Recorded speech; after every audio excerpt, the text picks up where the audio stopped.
Coming to you from Sydney, Australia, it is time for Grand Slam Australia here on TNT. It's Tony Schiavone and Excalibur coming to you on a fantastic night for wrestling, top to bottom. Sensational matches as only AEW can bring. Excalibur. And we are starting our proceedings off with a massive AEW Continental Championship match as the champion makes his way to the ring. And what a challenge the champion has in front of him, Jon Moxley. This is his first defense of the Continental Championship that he won, of course, when he won the tournament. But he's going to face a man that defeated him back in June of 2025.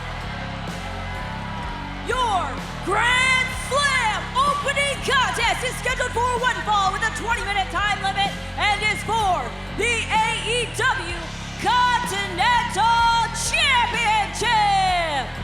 Introducing first from Cincinnati, Ohio, weighing 231 pounds, he is the AEW Continental Champion, Jon Moxley! Jon Moxley, of course, won the 2025 Continental Classic. He was runner-up in the Blue League. The man that was the winner of the Blue League, Konosuke Takeshita, the Alpha, defeated Jon Moxley in the tournament, but this was the match you were talking about, Tony. Takeshita, victorious over Moxley. And then 2 weeks ago, Takeshita guiding the Don Callis family to a trios victory, calling his shot for the Continental Championship, but just a few days ago, it was Moxley, a measure of revenge on Takeshita and the family. So it all comes down to this. To open up our telecast here in Sydney, Australia, Jon Moxley, Konosuke Takeshita, of course, of the Don Callis family. Take a look at this crowd. We have been here for the last couple of days, and it is a wonderful city. They've been so excited about AEW's debut in Sydney as we go back to the ring. And the challenger from Osaka, Japan, weighing 232 pounds, the Alpha, Konosuke Takeshita! You see Konosuke Takeshita entering on his own, no Don Callis in tow. I have to imagine Callis still afraid of Jon Moxley, but it's fitting, Tony, because this is a Continental Championship match, 20-minute time limit. Absolutely no outside interference. And the reign of Jon Moxley as Continental Champion, which began last December, could be the briefest reign yet.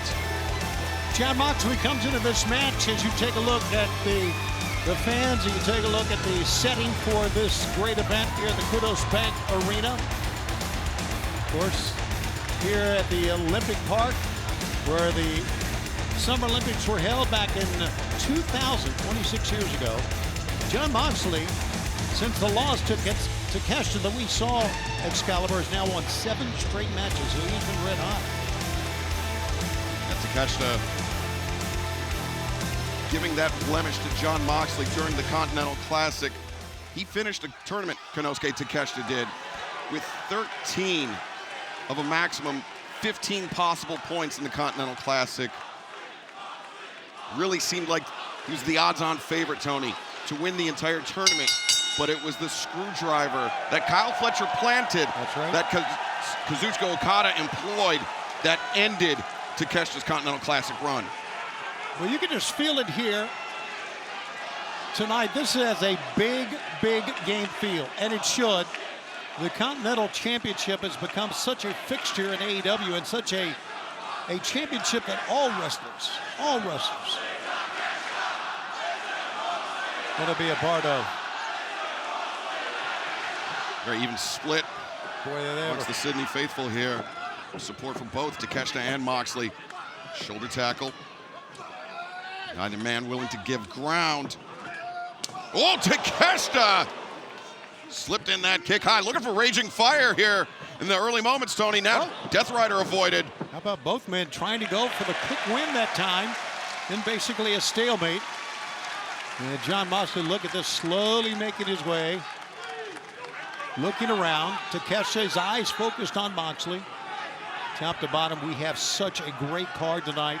We're here for 2.5 hours here on TNT, and this our very second Grand Slam Australia. Last year we were in Brisbane. This year, Sydney, Australia, this city has been welcoming the entire team here at AEW with open arms. And Konosuke Takeshita finds himself in the arms of the champion Jon Moxley, looking for full Nelson, perhaps. Takeshita frees the grip, and now looking to grab the arm of Moxley. Moxley, though, scissoring the head of Takeshita.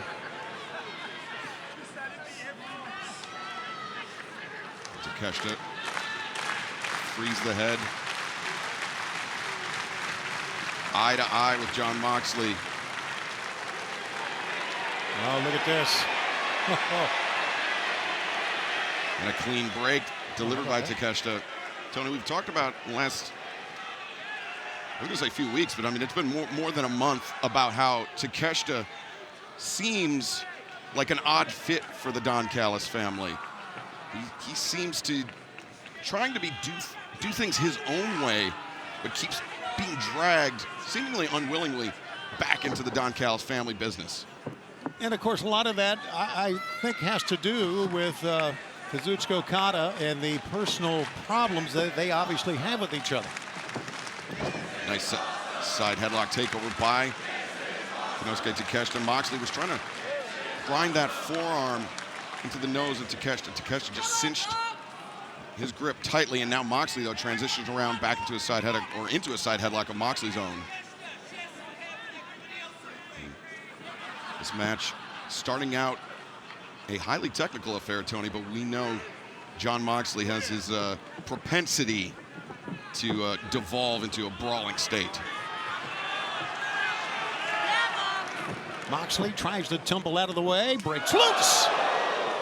First shot of the night. Takeshita going to fire right back on Jon Moxley. Oh boy. And Moxley went back to the ropes on that one, but here he comes. These men are so strong and have such great explosion in their chops.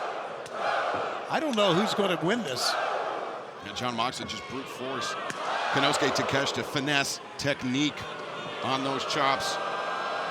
Oh, Moxley changes levels. Good idea by Moxley, catching Takeshita off guard, but Takeshita reverses, back body drop. Now Takeshita accelerates through the rope, swinging a miss by Moxley. Two misses for Mox. Takeshita line, nobody home.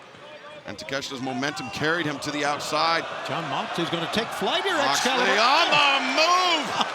And crashing awkwardly to the floor and into the barricades. So Jon Moxley takes a big chance, goes on the outside, which I don't know if it's surprising or not. You know, Excalibur, sometimes I guess early in a match, you'll take chances like this. Moxley, I mean, built up so much momentum, he almost overshot Takeshita. Very lucky in that regard as we see another look at it. And Moxley back to his feet, up with the advantage. Takeshita still reeling at the mouth of the ramp there.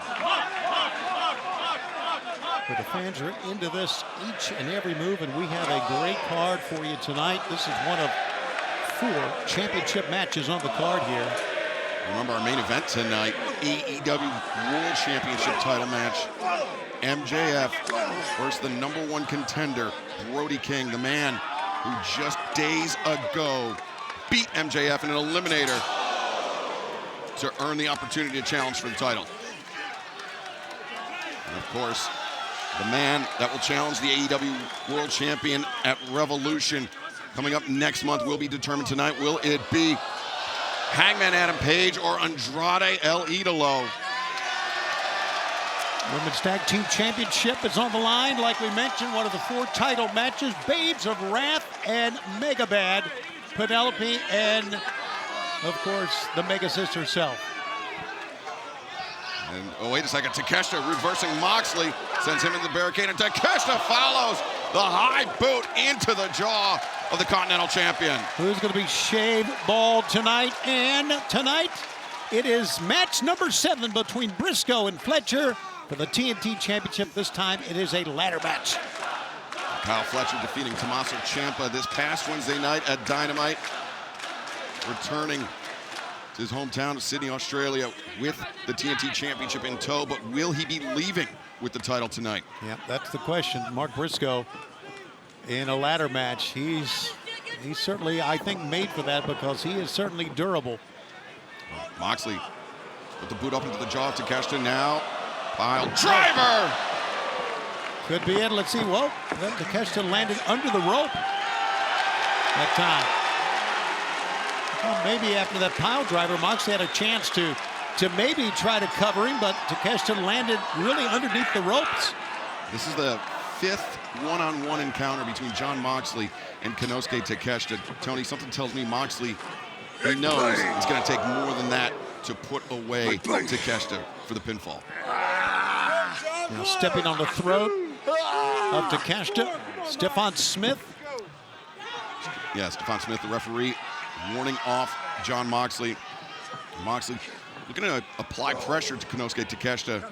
Takeshita trying to fight his way out of the corner, battering the jaw of the champion. Oh, Moxley, thumb to the eyes. Changing levels once again, or changing tack once again. Sends Takeshita out to the apron. Moxley on the move, and Moxley, the drop kick, sends Takeshita to the floor. Let's see if Moxley is going to take flight again. Maybe not. Fans, we are coming to you from Sydney, Australia. We continue on TNT and HBO Max. Moxley elects not to pursue Takeshita to the outside. Perhaps an error, Tony, allowing Takeshita a bit of time to recover. Yeah, I was going to ask you if you thought that's a great move, and I see what you mean. Takeshita takes a breath or two on the outside, tries to maneuver himself inside and gets a foot. As you know, Excalibur, it's so tough for you to come into the ring, stick your head through the ropes, take your eyes off your opponent. And Jon Moxley knew that, and he took advantage. Now just a front guillotine, a standing guillotine on Konosuke Takeshita. Moxley really wrenching up. As we see Takeshita, though, some shots to the midsection. Moxley returns shots of his own. Vintage Jon Moxley right there using the fingernails to rake the back. Stephon Smith with another warning. And there you see our matches that are still to come here tonight. As Moxley measures Takeshita. Measures and delivers twice in a row. Takeshita, though, Tony, he's very sturdy, very durable. He can... Just like you said, Excalibur, how about that? Yeah, he can endure the contact. He can eat those shots from Jon Moxley. Forearm shot, staggered Takeshita. Oh, boy, did it ever. How about that? Oh, and a kick to the ribs. Takeshita crumpled after that shot, and Jon Moxley, as you said, with a rib kick, which was a very effective move. He's down, keep him down. Grimace on the face of Takeshita tells you all you need to know as Jon Moxley accelerates to the corner. Lariat, and he's not done. Snap suplex by Jon Moxley, floating over. 1, 2. Only a 2 count. As you said, Takeshita is durable. It's going to take a lot more than the vertical suplex to win the match. I think Jon knows that. Look at this. Moxley, we've seen him use the Jujigatame, the cross arm breaker in the past to Takeshita, attempting to block that, but Moxley now... 10 minutes have gone by. 10 minutes Moxley remaining. attacking the fingers, the grip of Takeshita, and oh, just snapping the finger of Takeshita. We're going to see how much of an impact that is going to have in the remainder of the match. And Moxley goes right back to the hand again. Bending the fingers back and now planting the hand and grinding the toe of the boot. Those big, heavy combat boots of Jon Moxley and the stomp. Takeshita, grip strength may be diminished throughout the rest of this match. Grand Slam Australia continues. There's a 2 count as we're with you here on TNT. Tony Schiavone and Excalibur coming to you from Sydney, Australia. This is the opening bout for the Continental Championship. Champion Jon Moxley against Konosuke Takeshita, former AEW International Champion who had a 148-day reign when he was the champ. Konosuke Takeshita also handing Jon Moxley the defeat in the group stage action for the 2025 Continental Classic. Takeshita believes he has the better of Jon Moxley. Takeshita believes he was robbed of the Continental Championship, and this could be his opportunity to prove that to the world. Takeshita slowly rising to his feet. Takes a deep breath from one corner. Here he goes. Jon Moxley had no defense for that at all. Hell of a kick in the corner by Takeshita. Blue Thunder bomb. 1, 2. Did not get the shoulders covered at all. Moxley shaking his head as if to say, nope, didn't get me. Not sure if that was a kick out or a spasm out by Jon Moxley. You might be right. Now Takeshita apparently going to go up top as this gigantic crowd watches on. Oh, Moxley springs up to his feet. He lured him that time, Excalibur. Cutting Takeshita off at the pass. Absolutely. Jon Moxley waited till Takeshita got up. Then he rose to his feet. Now let's see what happens up top. Now Takeshita. Oh, Takeshita returning the favor to Jon Moxley. Moxley did it earlier. Takeshita answers.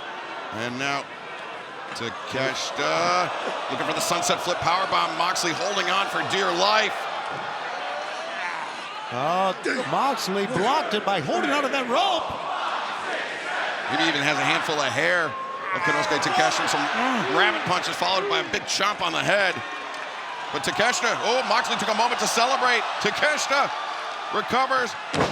Powerbomb center of the ring. Cover. 1, 2. No, sir, didn't get it. You're right. A moment to celebrate, and it almost cost Jon Moxley. Konosuke Takeshita, we saw, well, we're now take a look at the powerbomb. Devastating force, delivering Moxley down. But Jon Moxley, we saw during the break, Tony, attacking the hands of Konosuke Takeshita, trying to inhibit the grip of Takeshita, potentially trying to neutralize that raging fire, that finishing technique of Takeshita. And once again, here they go. Back and forth. Takeshita with combinations right and left. Oh, Moxley! How about that by Moxley? Springs the trap on Takeshita. Beautiful timing on the cutter. Moxley now hovering over Takeshita. Takeshita pulls his way out of the ring. Are you surprised? Well, I was saying, are you surprised Moxley didn't go for the attack? I guess he's going to wait till, obviously, Takeshita's on the outside. Oh, Moxley drives Takeshita's head, face into the apron. And for Jon Moxley, Tony, under the Continental rules set, a count out on Takeshita is just as good as a pinfall or submission inside the ring for Jon Moxley. He defends the title either way. Here it is again, Excalibur. Boy, oh boy. Huh. Referee Stefan Smith up to 7. And oh, Takeshita, a very bleary look on his face as he falls down. This could be it. Takeshita up to 9 and slides in just in time to beat the count, but Moxley waiting for him. Then this could be it. 1, 2. Moxley had a pretty good cover that time. Still did not get. Now the Bulldog 5 choke. minutes remaining. All right, 3/4 of the time has elapsed in this match, but the time could be expiring for Takeshita more rapidly than that. Moxley changes grip. Now, just a sleeper, but instead Moxley pulls Takeshita down. He's got the hooks in on the body. Takeshita fading. Moxley adjusts his grip. The S-grip is in tight. The forearm, the bicep of Moxley wrapped around the carotid artery of Konosuke Takeshita. The blood rapidly leaving his brain. A little bit of hand fighting to get the break, but no, there it is. Jujigatame, cross arm breaker, Takeshita. Oh, Takeshita, try 1, 2. Hey. Moxley redoubles his efforts, wrenching back, could very easily tear the bicep of Takeshita, and he hangs on. Moxley does too. As Takeshita finds the rope. As we are closing in, we are less than, obviously, 5 minutes. As the crowd chants Takeshita's name here. The televised Continental Championship match at a 20-minute time limit, 60 minutes for those bouts on pay-per-view. So Takeshita may need to show a heightened sense of urgency here, Tony. Moxley kicks Takeshita in the face twice. Takeshita invites him a third time. And Moxley, forearm shots. Jon Moxley defiant as ever. Here he goes. Takeshita intercepts the boot of Moxley. Moxley telegraphed that one. Takeshita answers. Moxley comes back up, though, and Takeshita again an exploder. 2 in a row. Moxley goes down. 2. No. Takeshita raised that arm up, Excalibur, and I think it was a mistake. I've been impressed by the timing of Moxley all throughout this match, but Takeshita showing impeccable timing there. That knee strike rung the bell of Moxley and very nearly crowned Takeshita as Continental Champion. And Takeshita raised that left arm seemingly in celebration. Could have cost him over the top again. He covers 1, 2. Lateral press by Takeshita. Moxley was able to kick out.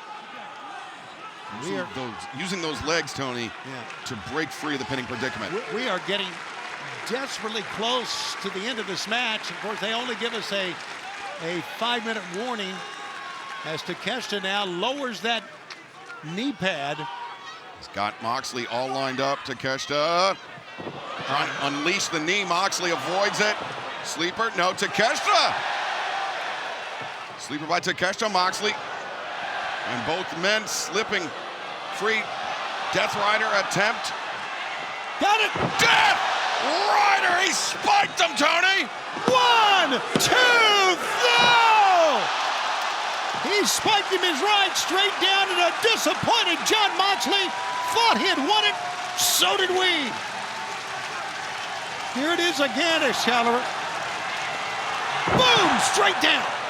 Straight down, but Takeshita somehow got out of it. Moxley planting Takeshita on the crown of his head, but Takeshita showing his quality, showing how much that Continental Championship means to him. Moxley perhaps poised to deliver a second Death Rider. Takeshita, no intention of finding out. Oh! Headbutt. But Moxley returns with one of his own. Both 1 minute remaining. Okay, now Moxley, does he choose? Does he elect to wrestle defensively, Tony? Does he look to burn clock? Burning clock, I don't think is what Jon Moxley's about, but we're going to see as he staggers back. Takeshita goes down. Moxley, Moxley drops in the corner. Takeshita. Yeah, understandably so, with repeated headbutts by both men. Take a look at both combatants. 30 seconds remaining. 30 seconds. And that time cue lit a fire on Takeshita, but Moxley, thunderous lariat. Only a 1 count. Fans come to their feet. Takeshita to his feet. Moxley goes down. Only a 1 count there. Oh! In the back of the head. 1, 2. No! Oh, what an opening bout. Oh, there it is. There's the bell. Fans understandably disappointed, but not as much as Takeshita. Ladies and gentlemen, the 20-minute time limit has expired. This match is a draw. The only points Konosuke Takeshita dropped during the 2025 Continental Classic came in a time. Therefore, your winner and still the AEW Continental Champion, Jon Moxley. The only only points Takeshita dropped in the group stage action was a draw with Death Rider Claudio Castagnoli. Now another draw with Death Rider Jon Moxley denies Takeshita the Continental Championship. Jon Moxley, a little bit of blood coming around his eye that time. And I don't know if Moxley is happy or he's disappointed that he didn't get the pin. Some words to referee Stephon Smith. I think Moxley wanted to defeat Takeshita tonight. Definitively, Tony. The time limit draw, I don't think sits well with either man. I agree with that. Moxley very disappointed. Takeshita, you saw the face. Oh, this is not done. Oh, Takeshita! The elbow, the raging fire! Puts Moxley down with a raging fire and almost says, take that, Jon Moxley. Takeshita, to my eyes, Tony, believes that he is the uncrowned AEW Continental Champion. The crowd at a fever pitch here tonight in this, the opening bout in one of 4 title matches. We've got a lot going on here tonight on Grand Slam Australia, including tonight the AEW World Tag Team World Championship is on the line tonight. MJF will defend against the man that defeated him recently, Brody King. Hangman Adam Page and Andrade El Idolo will battle it out to determine who will be the #1 contender for the AEW World Championship and challenge for that title at Revolution. For the AEW World Tag Team Championship on the women's side, it's going to be the Babes of Wrath against Megabad. And who will leave Sydney with their head shaved? Will it be Timeless Tony Storm or Orange Cassidy? Or will it be Marina Shafir or Wheeler Yuta? The loser of the fall will go bald tonight. And the TNT Championship will be contested in a ladder match. The 7th match between the champion Kyle Fletcher and the challenger Mark Briscoe tonight for the TNT Championship. And recently, Kyle Fletcher, this past Wednesday on Dynamite, regained the TNT Championship, defeating Tommaso Ciampa with this. And Kyle Fletcher, the brainbuster center of the ring, ensured that Fletcher returned to Sydney with the title. Our cameras caught up with Fletcher after the win on Wednesday.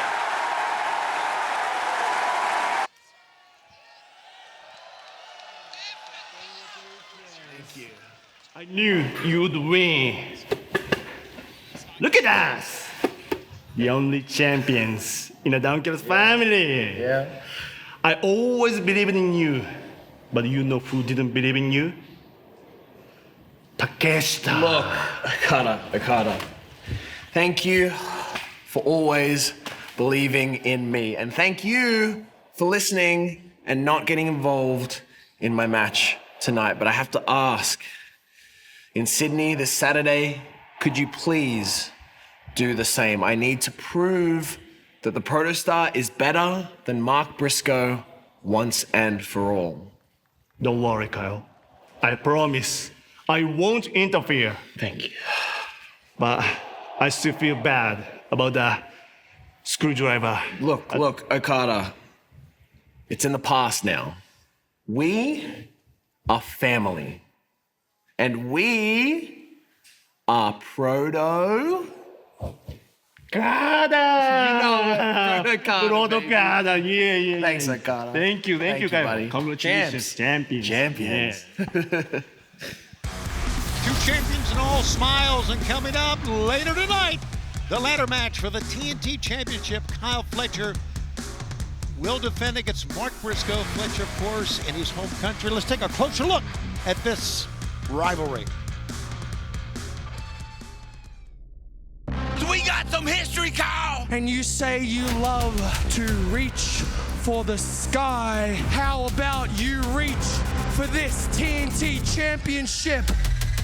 We done did battle 6 times now. 3 for me, 3 for you. If you want Game 7 in Sydney, it's going to be in a ladder match! Mark Briscoe, Kyle Fletcher, Part 7, the TNT Championship on the line.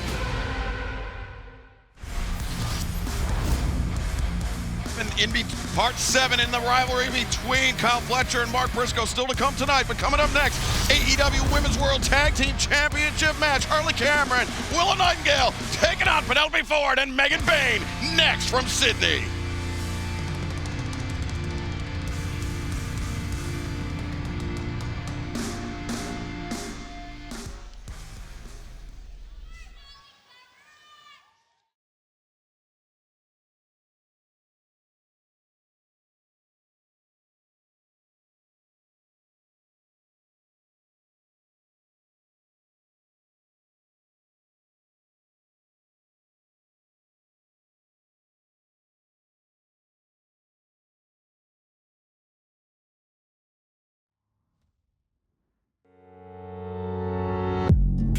No, I was made for the championship. I was bred for the championship. I bleed for the championship. And I still have more blood left to give.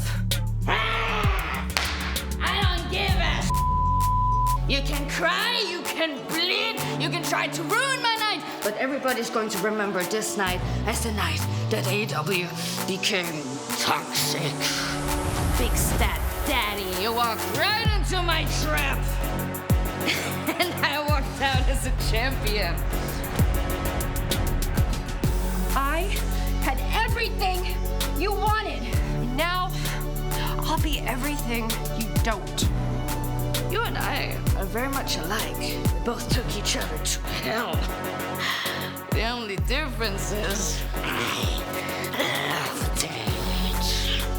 You are looking at the consequences of everything you did since coming to AEW. Tekla, karma isn't a bitch. It's a cosmic killer. On Wednesday night on Dynamite, live on TBS, we saw a brand new Women's World Champion. Tonight, will we see brand new Women's World Tag Team Champions? We're going to find out as we go back to the ring. Here's Arcadiaro. The following contest scheduled for one fall is for the AEW Women's World Tag Team Championships. Introducing first the challengers, Penelope Ford and Megan Bayne. Mega Bad! 10 days ago at Dynamite, this duo of Penelope Ford and Megan Bayne winning an eliminator match over Harley Cameron and Willow Nightingale. To earn this shot here tonight, it was a seesaw battle in Las Vegas, but it was a doomsday device, and the pinfall by Megan Bayne on Harley Cameron that sent she and Penelope into this title contest, Tony. Will lightning strike twice for the challengers? Megan Bayne and Penelope Ford have been teaming now for almost a year. It was March of last year. Here come the champs. 2 successful title defense under their belts as we go back to the ring. And their opponents, they are the reigning and defending AEW Women's World Tag Team Champions, Harley Cameron, and the TBS Champion, Willow Nightingale, the Babes of Wrath. Harley Cameron returning to her home country as a champion. But will the luggage be a little lighter when she returns back to the United States? Harley from Gold Coast, Australia. It's about 9 hours, as I understand it, up the road from where we sit here in Sydney. I'm sure Harley with a lot of support, a lot of friends and family here tonight for this big AEW Women's World Tag Team Championship match. I think it's very apparent Harley has received a lot of support in the United States, all over the world. As she goes right after Megan Bayne, I think maybe that could have been a mistake. Maybe she's a little bit overzealous. I think Harley may be a little frustrated at what transpired in the desert 10 days ago at Dynamite. The pinfall loss to Megan Bayne and Penelope Ford in that eliminator contest set up this title contest, as now Harley and Willow working in tandem. As Harley up the right hands in the corner, Willow the lariats on Penelope. Babes of Wrath, Tony, coming out on fire. Lariat from Willow. Harley had Megan Bain slumped over, and look at this. Pick up. The teamwork, but Penelope was ready for it, and Megan Bain out of the corner. Like a freight train. Bain able to shrug off those repeated strikes from Harley Cameron, and now quick tags by the challengers. Remember, in the tournament to crown the inaugural AEW Women's World Tag Team Champions, the tournament that was won by Harley Cameron and Willow Nightingale, it was originally supposed to be Penelope Ford teaming with Megan Bain. An injury to Ford took her out of contention. Marina Shafir subbed in, and that duo only made it to the semifinal round. Penelope believes firmly, Tony, that were she in the match, or she in the tournament, that she and Megan Bain would be your AEW Women's World Tag Team Champions right now. Well, they have worked very well as a team, and they are just getting better. Of course, Penelope was out 87 days with that elbow injury. And now here comes Willow. And Willow going right in after Megan Bain. Megan Bain followed her in and hammered. Willow draped over that time. Oh, Willow ducked underneath the lariat, German suplex. Willow showing her power. Penelope Ford, though, quickly into the ring, boot to the midsection.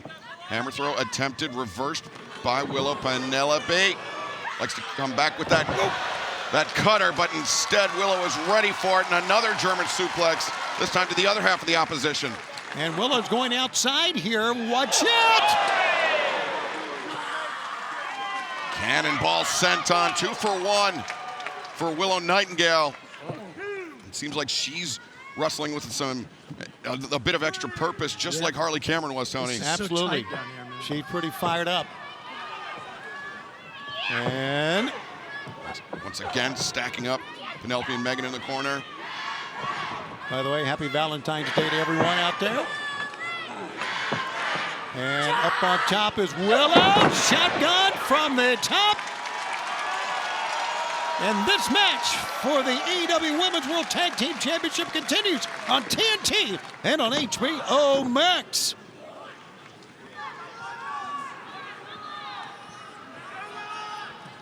Well, Nightingale denied on that pinfall attempt, but sticking on Megan Bain.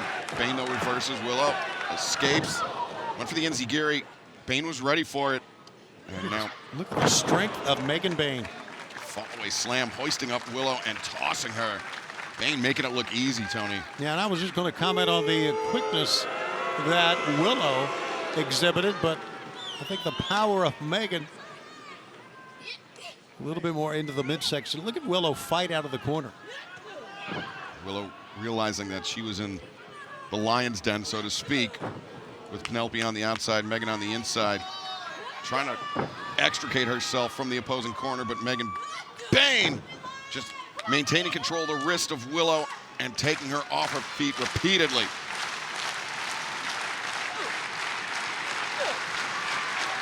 Body shots. Yeah, Willow fighting. Whoa. Megan is just too strong. She absorbed those body shots. One. Got out in one.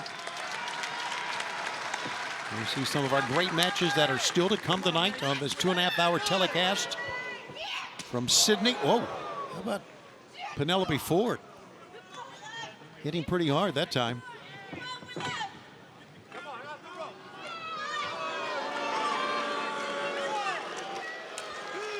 We've had such a great time here in Australia, Tony. Willow Nightingale, same can't be said for her, at least for the moment. We want to thank our fans for joining us on ESPN Plus here in Australia.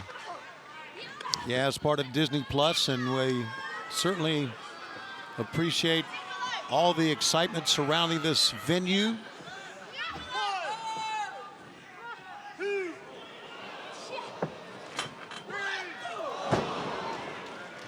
Big foot that time from Megan Bain. Cover. 1, 2, and a 2 count. And Penelope using her flexibility and cleverness there to catch Willow in the tijeras and set her up for that incoming boot delivered by Megan Bain.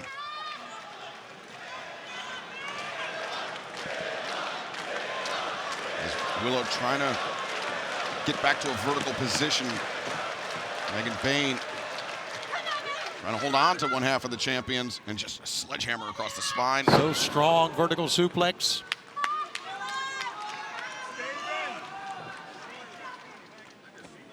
Bane, though, feeling very, very confident, especially, you'd have to imagine, Tony, with that victory over the champions 10 days ago in the Eliminator. Absolutely.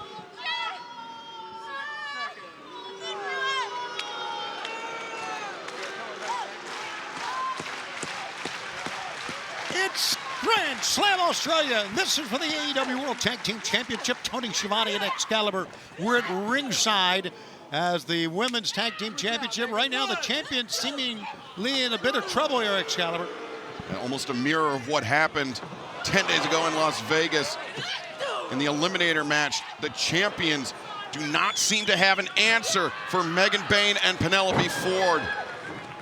Now, the powerful slam from Bane. The agility from Penelope Ford. No. Nope. Willow's still in it.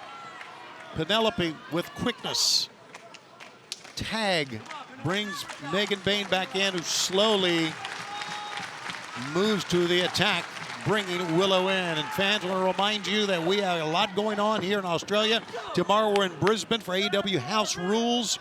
We'll be at the Entertainment Center there. This Wednesday in Sacramento at the Memorial Auditorium. Dynamite comes your way. Next Saturday in San Diego, we're going to be coming to you at the Front Wave Arena for Collision. And then in Denver on Wednesday, February 25th at the Mission Ballroom. Dynamite and Collision. Get your tickets at AEWTIX.com. Who's going to make the tag first here? Now, Tony, amid all of that, Willow Nightingale, a comeback, opening the window of opportunity to make the tag to Harley Cameron across the ring. Penelope Ford taken down via the sling blade, and Harley, a flurry of right hands. Harley did not try to make the cover that time. I don't know if that's going to come back to bite the champions or not. Harley with the waistlock, but Megan Bane behind Harley, a waistlock of her own. Shoving Harley in as the fans chant, "Feel the wrath, feel the wrath." Harley! Beautiful counter by Harley Cameron. The DDT puts down the Megasys. And Harley, excited, pumped up in her home country, home continent, if you will, up on top. Cross body. Taking a risk, but it paid off. As the challengers feeling the wrath of Harley Cameron. Harley. Overhand chops. Two big strikes. Kick Megan in the side of the head, and now roundhouse kick, but yikes. Megan Bane absorbed it, and now the challengers working in tandem here. Two. What we saw right there is just showing you how far Megabat has come. Great teamwork that we didn't see in the early parts of their teaming back in March. Tony, in my eyes, the challengers once again working much more efficiently than the champions as a duo, but that's how the challengers ended the match 10 days ago. The Doomsday Device, Willow. Penelope Ford, the moonsault from the Buckles. Harley, the roll-up. 1, 2, whoa. Harley almost won it, rolling up Megan, and another kick. And the roundhouse kick, once again, stuns Megan Bane, but for how long? The hammer thrown to the corner, reversed by Bane. Yeah. Harley up on top.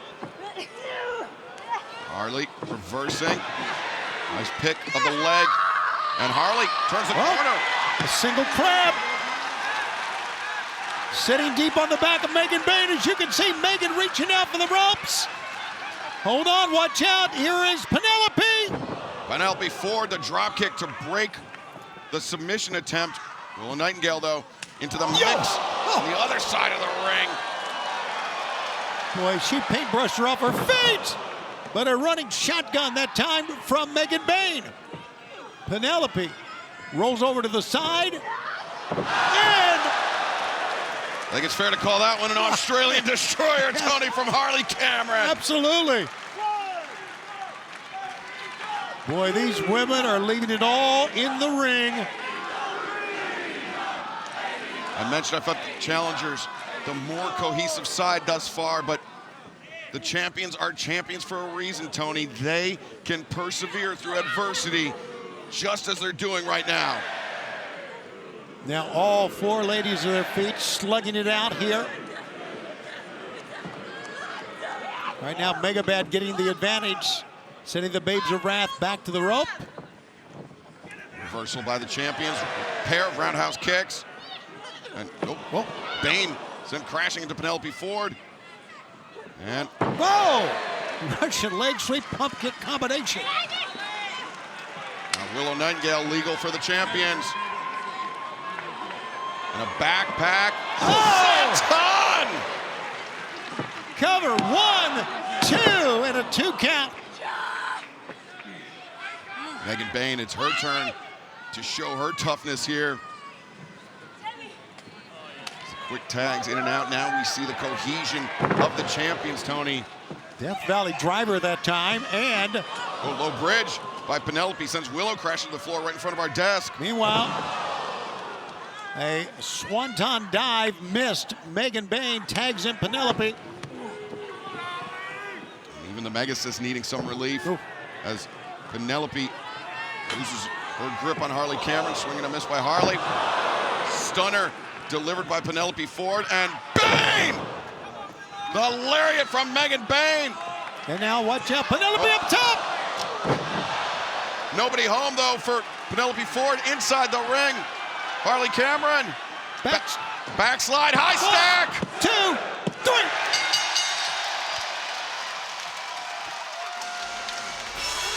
Here are your winners, and still the AEW Women's World Tag Team Champions, Willow Nightingale and Harley Cameron! Well, Excalibur, that was anybody's match, but it was the backslide and the high stack that you talked about that retains the belts for the Babes of Wrath. Yeah, Megan Bayne, Rishi and Willow Nightingale. Wait a second. Is that? I think that's Lena Cross, Australian independent standout. But she faced Chris Statlander last summer on Collision, and now Lena Cross apparently throwing her lot in with Penelope Ford and Megan Bayne. And Penelope, very happy. Megan Bayne staring at Lena Cross as these three women stand over the champs. As Megan Bayne, not just with one of the AEW Women's World Tag Team Championship titles, but Willow Nightingale's TBS Championship as well. Is this a vision, a preview of what is still to come in the future of Megan Bayne and Penelope Ford? Still to come here tonight, plenty of great action from Sydney, Australia, but right now, let's hear from the Demand.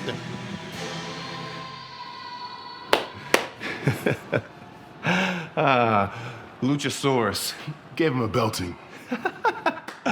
Jungle Jack Perry, put him down. And the same thing will happen to anybody else who comes after what is rightfully mine. Well, Jungle Jack Perry thought he was gonna get some revenge after what we did to his little lucha friend. And what happened, Jack? What happened?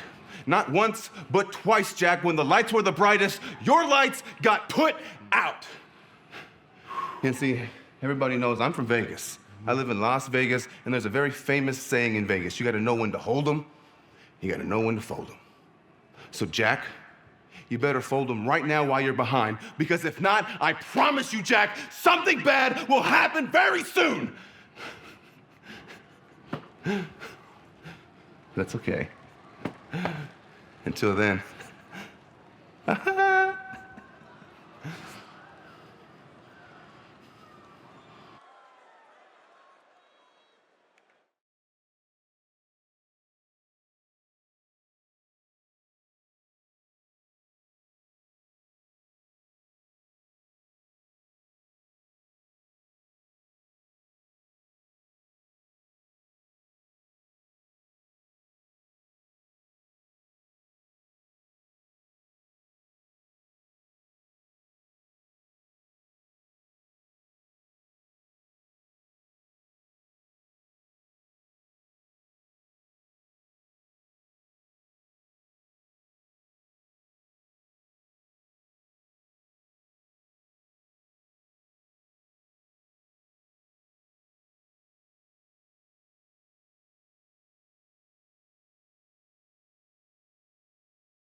Welcome back to Grand Slam, Australia. We're having a great time here down under, but we are looking forward to our return to England and the famous Wembley Stadium, the cathedral of football, and for one night on August 27, 2026, it is also the home of All in London.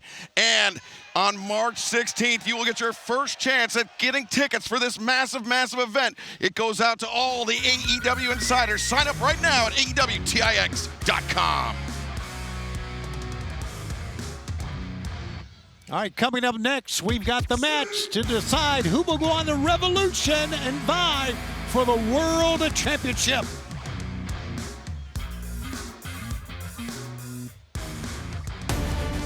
Hangman Adam Page will face Andrade El Idolo. Winner of that match will challenge for the AEW World Championship. Andrade El Idolo, he's one of the best wrestlers in the entire world. I will give him that. I know that Andrade is the next man to be the AEW World Champion. And Hangman, get out of my way. Andrade, see you down under.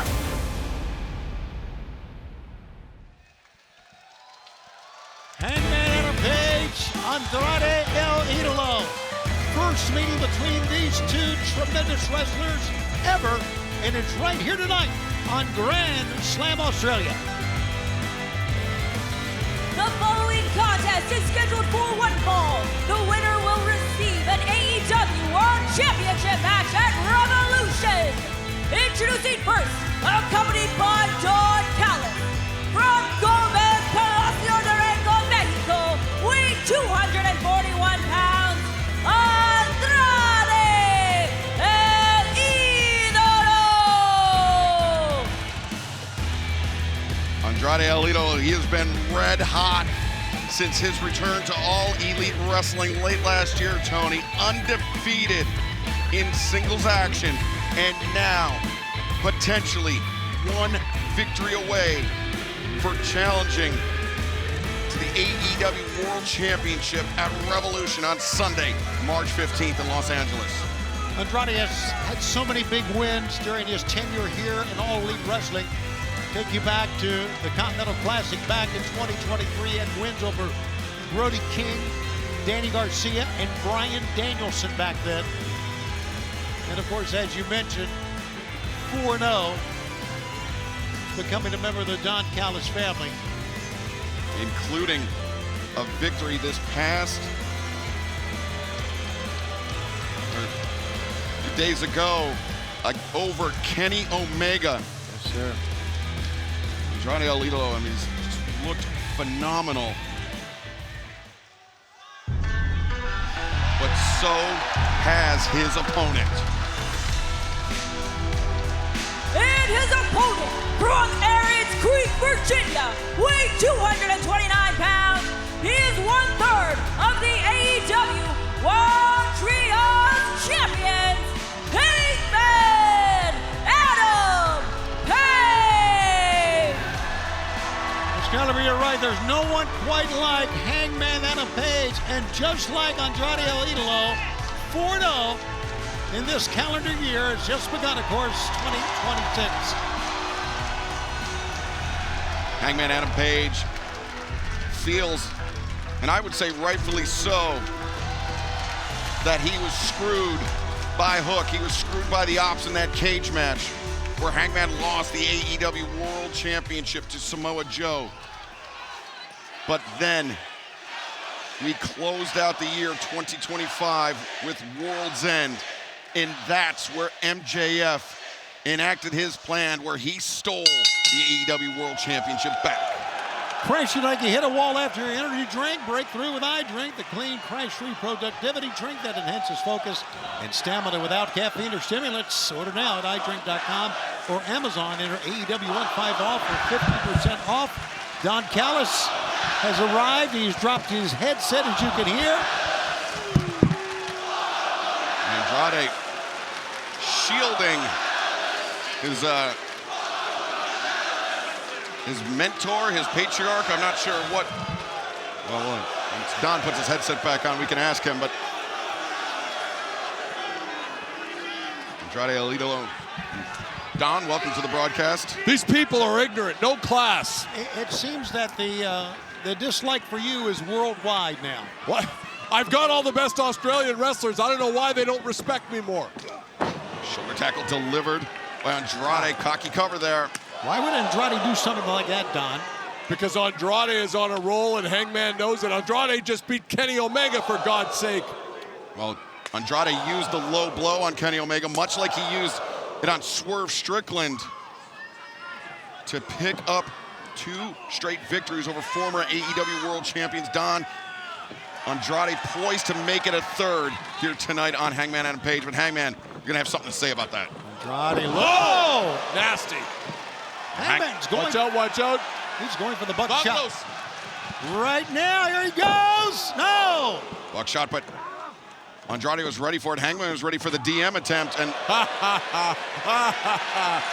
muy tranquilo.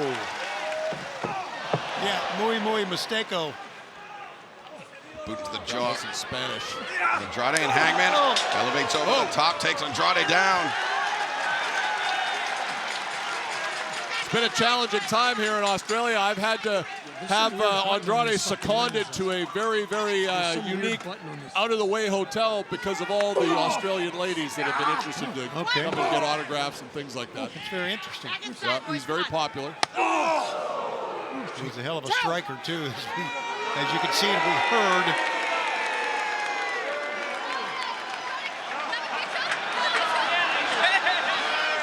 So he's going to take time out for this very important match. Yeah. Well, she probably should have asked his permission for that one.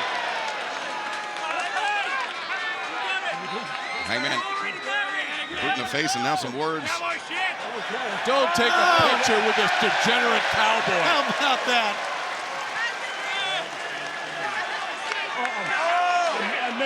Hangman, he's a married man. Okay, well. No accounting for taste, I suppose. Everyone's got their standards. Wow. Now, Andrade returns to the ring. Hangman and Adam Page in close pursuit. One of these 2 men will head on to Los Angeles and will vie for the World Championship. And, of course, by the time the night's over, it could be Brody King who has that world title. Revolution is coming up on Sunday, March 15th. Tickets are available right now at AEWTIX.com at the famed Crypto.com arena in downtown LA. Don, I have to ask, if Andrade is successful here tonight against Hangman Adam Page, who would you rather see Andrade face in Los Angeles, MJF or Brody King? Well, I've had an excellent, here we go. Cover, look at the leg. I've had an excellent business relationship with MJF, but as we like to say, business is business, and I don't care which one of them it is. I just want the belt on Andrade and in the family. Andrade El Idolo, a 3rd-generation professional wrestler. He's held a number of titles in his native Mexico, the CMLL World Historic Welter and Middleweight Championships, the IWGP Intercontinental Championship in New Japan Pro Wrestling. But winning the AEW World Championship would be the most significant achievement of his professional career. Hooking the ropes. Andrade preventing the superplex. Andrade is very comfortable up on that top turnbuckle. All right, he's standing on the turnbuckle, as you can see, trying the sunset flip off of the top. And Hangman battering the head of Andrade to try to free himself from his opponent's grip, and now Hangman lands on his feet. Brings Andrade up over the shoulder, but Andrade escapes. Great counter, and a reversal. Andrade over the top. Hangman with a pump kick, staggers Andrade down to one knee. I'll say this about Hangman Page. He might be the most complete wrestler in the business right now. You talk about a guy who's equally good, flying, brawling, wrestling. He does it all. Up on top! Andrade was ready for Hangman. Makes the cover, drapes the arm. And fans, this match continues on Grand Slam Australia.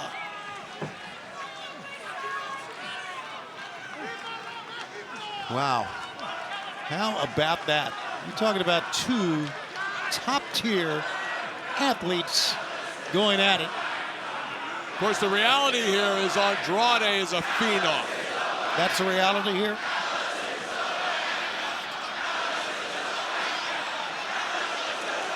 What language are they speaking? Oh, it's English, Don. I can understand him just fine. What's a wanka? I'll tell you later. It's Andrade with the advantage on Hangman Adam Page. Whoa, whoa, whoa, whoa, whoa, whoa. Oh, no. Andrade. Hangman.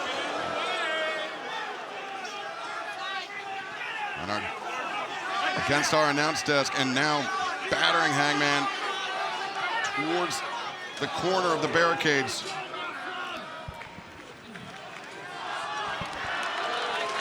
Andrade, as you can see, Hangman slumped in the corner of the safety rails. Andrade taking exception to the words.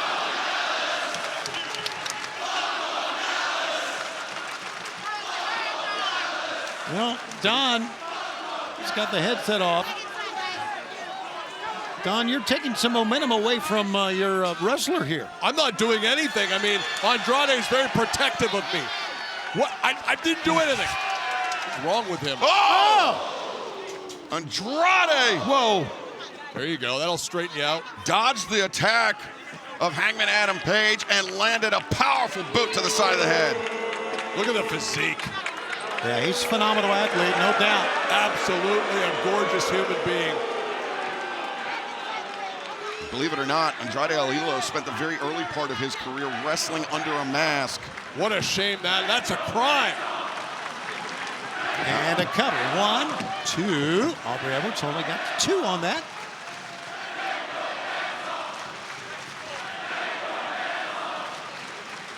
And with the advantage, now trying to grind the head and neck of Hangman Adam Page. Good looking side headlock there, cranking on that neck.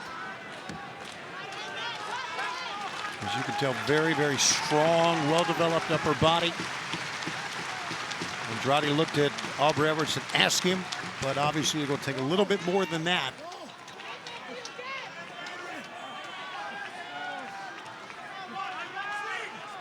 Still grinding as Aubrey checks in. This, of course, for a chance to go on to vie for the world title. Roll up 1 at Revolution on March 15th. Along with Excalibur and Don Callis, Tony Schiavone coming to you from Sydney, Australia, the Kudos Bank Arena. We are coming to you on Grand Slam, Australia on this Saturday night. Great crowd, great matches, so much more to come. And one of these 2 men will go on to Revolution to vie for the world title. But will they be facing will they be facing Brody King, or will they be facing MJF? We will find out after tonight's main event, this 2.5-hour broadcast coming to you on TNT and HBO MAX. Andrade trying to get in the head of Hangman Page. That might be a mistake. I agree. But he just got rocked. Andrade fires back. Oh! Where they are slugging it out here, Excalibur. Some heavy blows. They certainly are, but Hangman and Page, he's got a tough chin, but Andrade continues to test it. And that chin, made of granite, but could be showing some cracks right now. Andrade's so savvy. Look at this. Oh, one too many times with the boot, but he ducks. Pick up. German. Yeah, suplex attempted, and Hangman rolling lariat. Tried a German release suplex. Hangman lands on his feet, and down goes Andrade. That was an exasperated sigh from Don Callis, watching his man squander what looked like a pretty massive advantage on the 2-time former AEW World Champion. I mentioned earlier what a great 3-way wrestler Hangman Page is. He's showing us here tonight, there's no question. Of course, he is a AEW World Trios champ along with the team of Jet Speed, Kevin Knight, Speedball Mike Bailey. Hangman sends Andrade in and drives him down! No! Could have won the match. Did not. What a move that was. A vicious angle on this powerbomb. Take another look at it, how Hangman. Oh my God. How about that impact? And the head of Andrade rocked as Hangman plants him with the Liger Bomb. And now the action spilling to the apron. Dangerous territory for both men.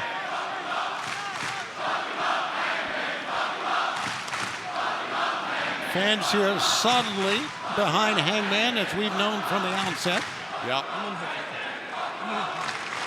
Hangman, could he be making a mistake? Allowing Andrade to reach his feet. Show of bravado by Hangman. Oh! Rolling elbow that time. Caught Andrade. Hangman looking for the dead eye. No, doesn't find it. Andrade rolls free. And Hangman, though. The lariat to a seated Andrade sends his opponent to the floor. And Hangman now with the high ground. I'm telling you, had Hangman been able to connect with a dead eye on the apron, that would have changed the complexion of this You'd match. have loved that, Shivani. I didn't say that. I said it would have changed the complexion of the match.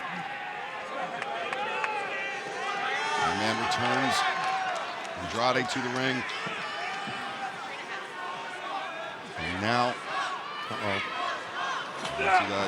top leaves his feet. Big lariat from Hangman. 1, 2, got a 2 count. I thought that Andrade had turned around to meet him and was ready for him, but it obviously was not.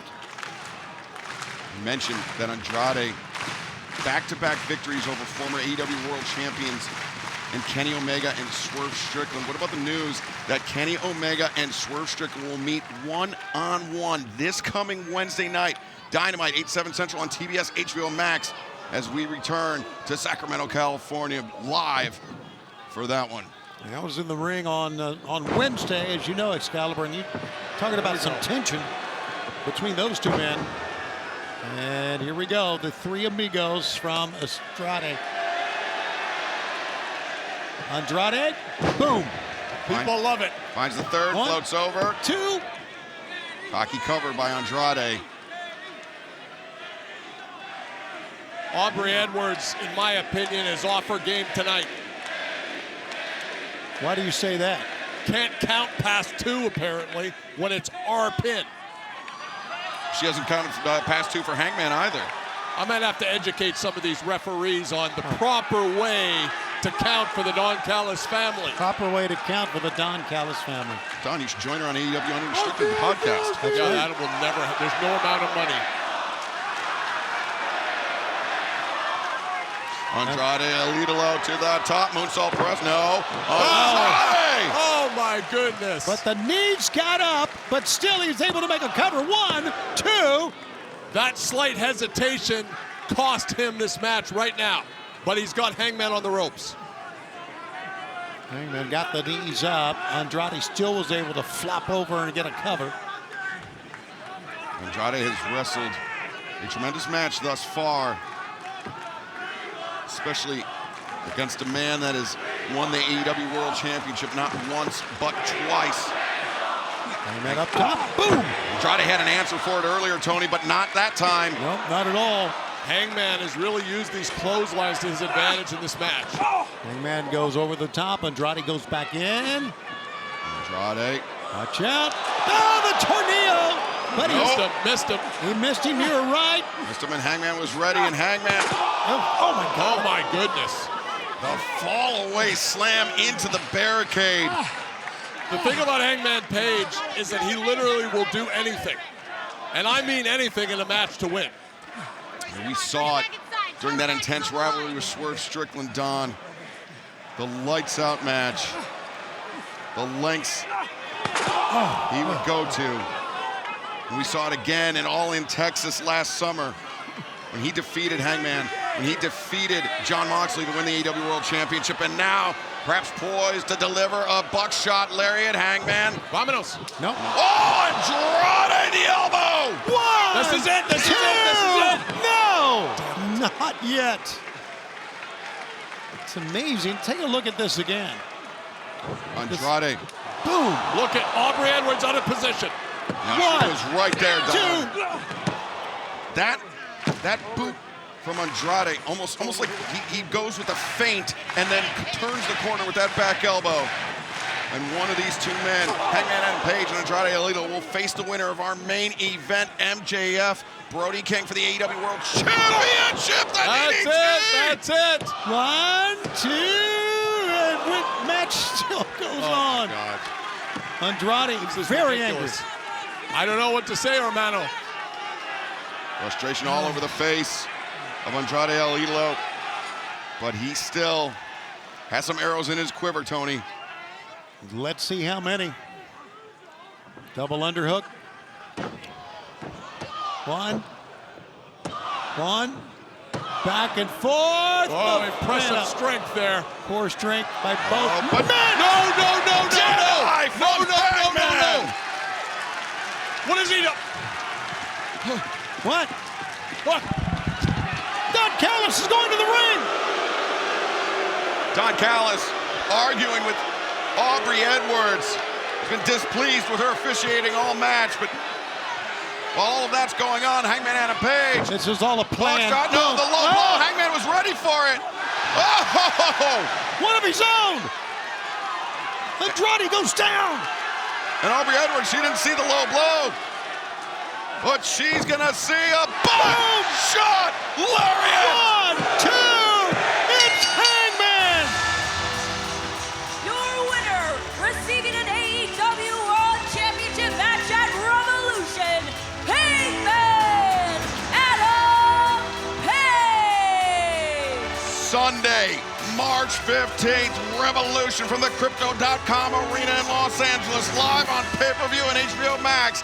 It will be Hangman Adam Page challenging for the AEW World Championship. But who will he face, Tony?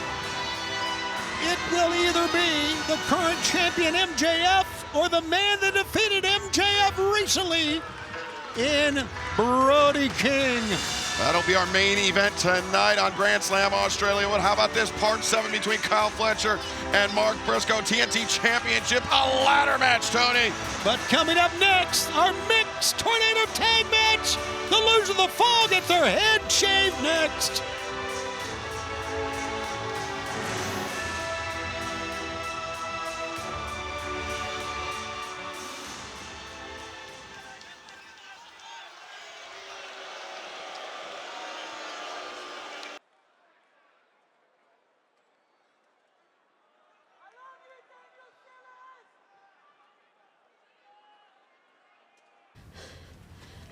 Just when you thought it couldn't get more dangerous. The altar has gotten bigger, so the sacrifices will get bigger. And every belt will lay at our feet. I am colossal, Lena Cross. And with these women beside me, genetically, aesthetically, prophetically, it's over.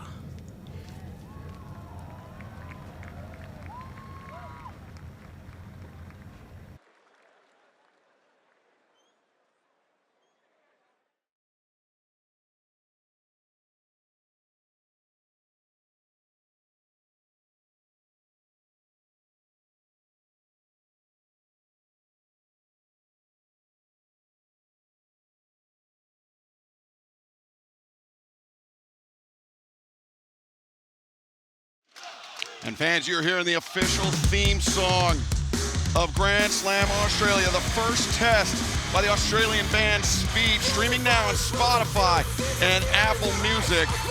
And we thank them for their contribution. And Speed in the house here tonight in the Kudos Bank Arena in Sydney, taking in all of the action.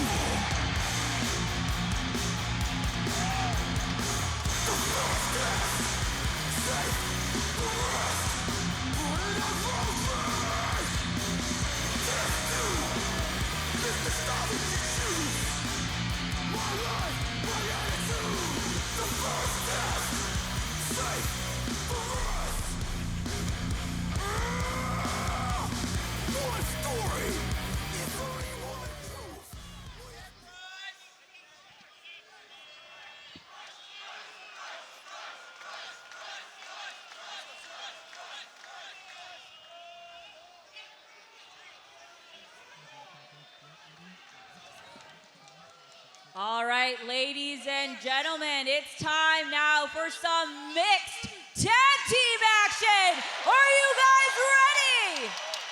Let me hear you, Sydney.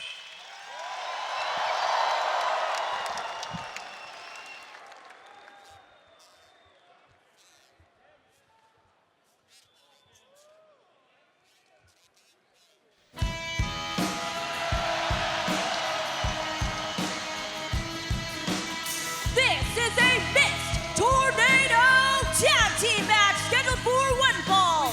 The loser of the fall will have their head shaved.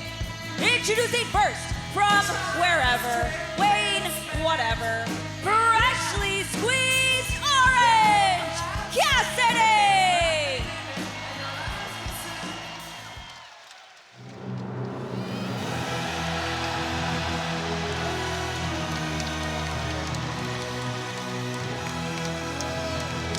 Joining him from Stage 7 at Warner Brothers Studios, Timeless Tony Storm! Well, we've had a lot of great matches, titles on the line here tonight, chances to go on to vie for titles. This one a little bit different because this one will have someone with their head shaved. A deeply personal rivalry between Orange Cassidy, Timeless Tony Storm, and the Death Riders. Saw it get even more personal this past Wednesday at Dynamite, where Wheeler Yuta bringing Mina Shirakawa to the stage, Timeless Tony Storm's lover, in Tony Storm's own words, and clipping off the ponytail from Shirakawa's head.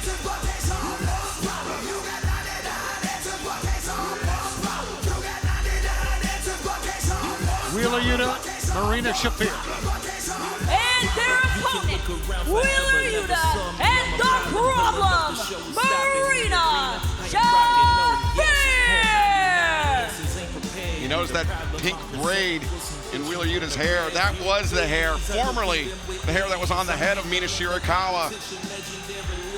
And Shafir. Wait a second, Tony Storm and Orange Cassidy not waiting for the opponents to make their way to the ring, hopping the barricade, and this match is off to the races. Well, you can see as Marina was walking towards the camera, someone was sprinting behind her, and it was Orange Cassidy. And now the fight is going up in the stands here. But look at Tony Storm. She is laying him in here. Oh, but Marina Shafir slipped underneath that right hand, delivered some knees, and meanwhile, Wheeler Yuta and Orange Cassidy elsewhere in the Kudos Bank Arena battling up the steps, and as Marina Shafir just sat on the head of Tony Storm. Well, enjoying a drink, and Tony Storm comes firing back. Meanwhile, Wheeler Yuta on the left of your screen using his jacket to choke Orange Cassidy. This is a mixed tornado tag team match, Tony. No countouts, no disqualifications. Yeah, basically anything goes, and there's a long history between Wheeler Yuta and Orange Cassidy. A lot of it was friendly. Orange Cassidy began as a mentor for Wheeler Yuta. He's the man that broke Wheeler Yuta into the sport of professional wrestling. But now Orange Cassidy trying to send his former mentee into the barricade, but it was Wheeler Yuta getting the better of Cassidy. As now Yuta in behind Timeless Tony Storm. God. Double axe onto the back of Tony Storm. Holy smokes. And they are on top of some cases, some equipment cases. Oh, wait a second, Wheeler Yuta. Oh no, Yuta. A pile driver on the cases. That's got to be it. He is sick to do that to Tony Storm. Wheeler Yuta, the pile driver on Tony Storm. And now, I think it's only a matter of just... as we see referee Bryce Remsburg There's Luther, Tony's butler, and the AEW medical team trying to tend to Tony Storm. Oh, God. Sickening impact. And now Marina Shafir and Wheeler Yuta, a 2-on-1 assault on Orange Cassidy, Tony. Marina has something in her hand, and Orange Cassidy being choked out here by Wheeler Yuta. We're trying to obviously keep abreast of what's going on with Tony Storm here. Orange Cassidy, the only competitor in this match with experience wagering his hair. Cassidy, oh, wait a second, Luther taking Timeless Tony Storm to the back with the medical team in tow. Meanwhile, as they go back towards the ring, basically it's 2-on-1 here. Tornado rules. They're going to be double teaming Orange Cassidy. And this is looking bleak for Orange Cassidy and his beautiful head of hair. German suplex, the bridge. 2 and a 2 count. This match, where the loser gets his head shaved or her head shaved, continues. That's an important distinction, Tony. The loser of the fall, be it by pinfall or submission, will have their head shaved here tonight, and it is looking increasingly likely, more and more likely, that it will be Orange Cassidy. And one thing we know about Orange Cassidy, Excalibur, he's a fighter and he never gives up. And he has been beaten around throughout his career. He has been a champion. It is going to take a lot for him to either submit or get pinned. But it could happen here. And Marina Shafir, the arms wrapped around Orange Cassidy. And an open target for Wheeler Yuta, delivering that big right hand to the body. You see Bryce Remsburg can do nothing about it.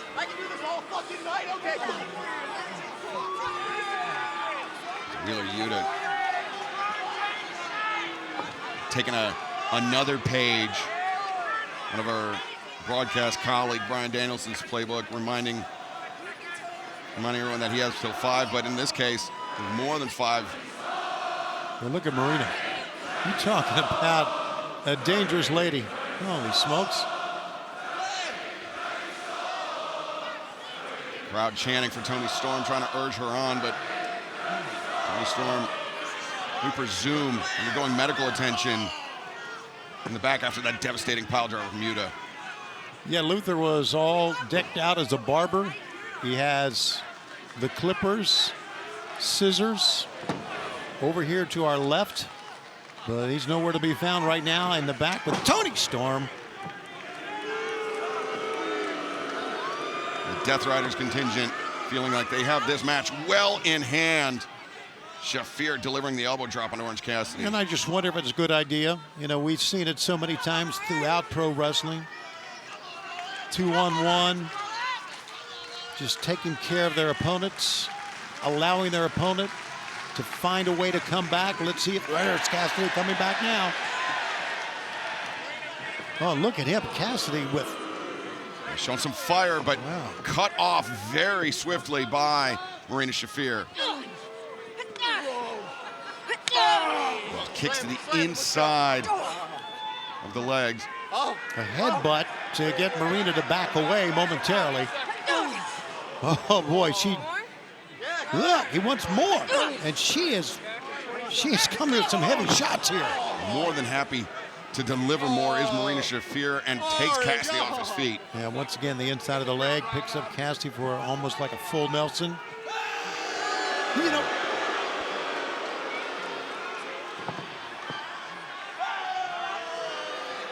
as Wheeler Yuta celebrates, Marina Shafir is taking a part of Orange Cassidy. We are back on Grand Slam Australia, along with Excalibur and Tony Schiavone. The loser of the fall gets his or her head shaved.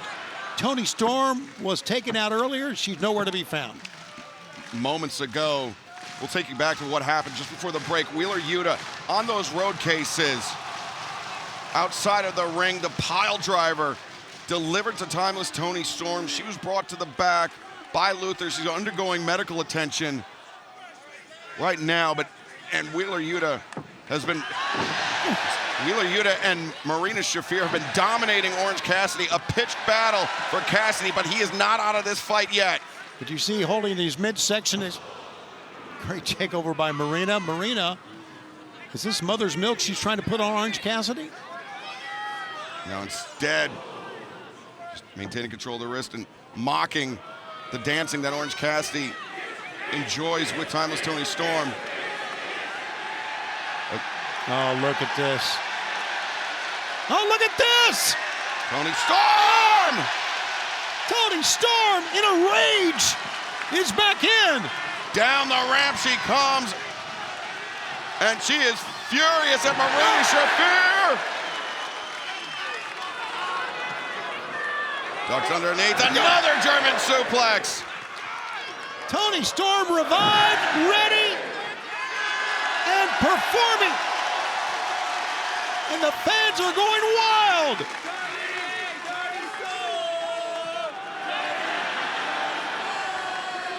Orange Cassidy. Yes, I'm back, Orange. And Timeless Toni Storm. Ah. Potent tag team offense from this duo. Oh, Shafir was ready for it. Comes around the corner. Roundhouse kick, Cassidy. Now repeated knees to Timeless Toni Storm. Orange Cassidy does. Beach break on Shafir. And Wheeler Yuta finally back in. Eye to eye. Wait a second, Yuta. Orange Cassidy. Orange Cassidy goes for the cover. Yuta, I think Yuta was going to let it happen, Tony. I think he was going to let Marina Shafir get her head shaved. I believe you're right. I think maybe Orange thought that was Yuta. Yuta very just standing there staring. I'm pretty sure Yuta, at least for a moment, thought about sacrificing the hair of Marina Shafir. I agree with that. Because he just froze. Now Yuta. Pick up. Oh, stun dog millionaire reversal by Cassidy. Yuta hangs on to the middle or bottom rope, but instead Cassidy come in through DDT. Orange Cassidy. Off goes the elbow pad. Well, not yet. Not yet. It's Marina Shafir on the other end. Can Orange Cassidy bring himself to deliver that orange punch to Marina Shafir? Yes, he's going to do it. Uh-oh. Shafir. Rolled up. 1, 2.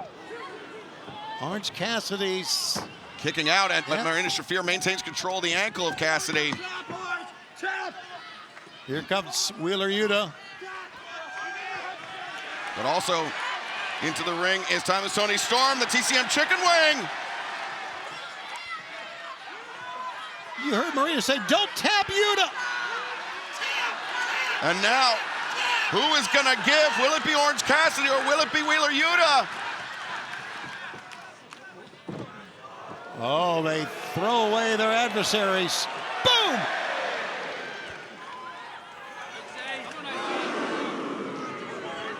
Bring on more, said Marina, and the former women's world champ is up to the task. Thudding shot from Shafir, but Timeless Toni Storm, 3, 4, 5 consecutive elbow strikes. I think you heard that clearly. Kick to the face. Yeah, right underneath the jaw. And Toni Storm, she was ready for it. Oh, but the Busaiku knee from Yuta! 1! No! So close! So close! How about Wheeler with that Busaiku knee? That landed flush on Timeless Toni Storm. Were it not for the intervention of Orange Cassidy, who is struggling with that ankle injury, that could have been it. Toni Storm on the other side, as you see Orange being hammered, is struggling to get up. We're going to be in El Paso Wednesday, March 4th. Fans, we hope you join us for Dynamite in El Paso. Going to be in Tucson the following Saturday for Collision. And then we're going to be in San Jose for Dynamite and Collision on Wednesday, March 11th. Tickets available at AEWTIX.com. Orange Cassidy sends off Marina Shafir. And now, Busaiku knee on Shafir! Inadvertent friendly fire from Wheeler Yuta. Wheeler turns around. Orange Cassidy dives through with a tope. Meanwhile, in the ring. German suplex from Tony Storm, but she's not done. Hip attack in the corner.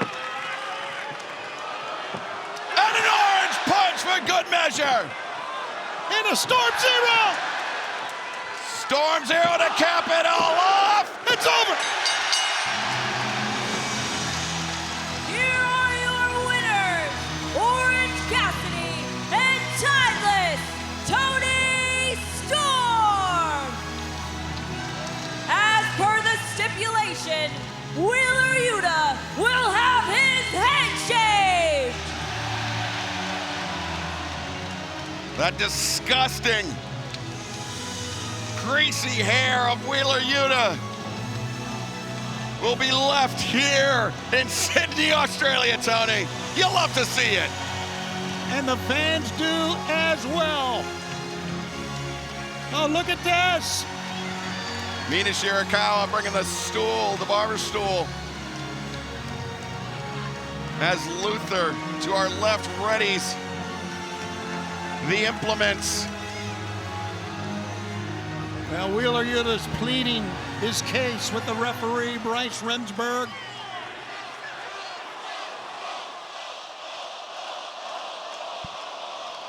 You called it right, Excalibur. Long, greasy hair.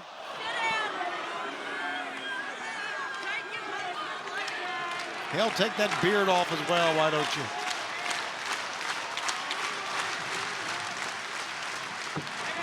Oh, no. Oh, Yuta bailing out. Wheeler Yuta with no intention of honoring the stipulation. Yeah, man, it welches on his bets. I'm telling you, he's got to go by contract. He could get fined, he could get suspended for not honoring the contract.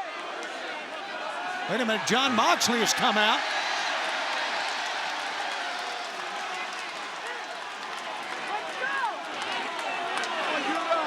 I'm not so sure what Moxley is saying. Oh, Moxley's telling Wheeler, apparently, you agreed to it, you got to get it done. How about this, Excalibur? You made the bet, Wheeler Yuta, now you got to lie in it. To paraphrase, I'm sure, what John Moxley's saying. Probably a little more colorful than that, though. I would think so. So Wheeler Yuta comes back to the ring. The leader of the Death Riders, John Moxley, sends him back. And Marina Shafir back into the ring as well.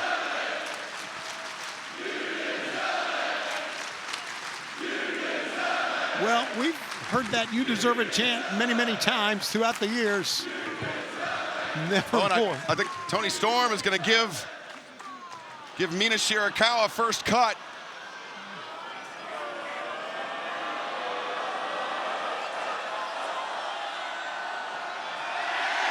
And Mina.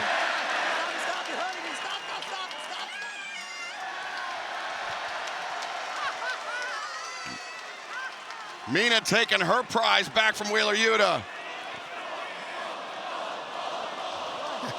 I hope she's not putting that greasy lock into her hair.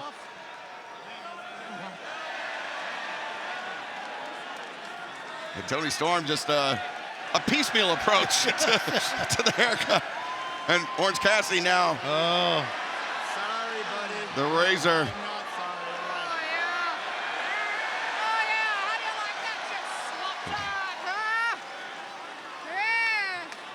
This is a great. That's a lot of hair, Tony. We could be here all night. I'm glad we got a 2.5-hour broadcast. I agree. You look great. Yeah, Moxley obviously disappointed. Well, Luther gets a chance too. Luther all dressed up as a barber. I say just leave it like that. Make you to get on the plane tomorrow back to the U.S. with that haircut. As John Moxley looks on the left of your screen, or he cannot look.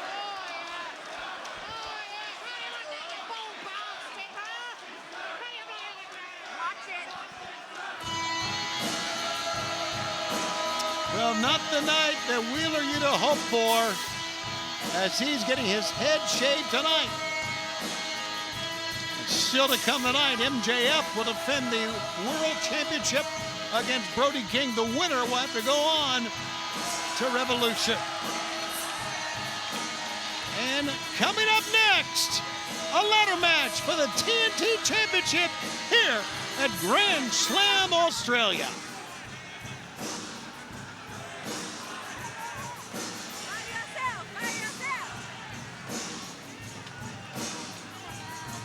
Sorry, were you throwing to me for that one? I thought. Oh, sorry about that. That's all right, we made it.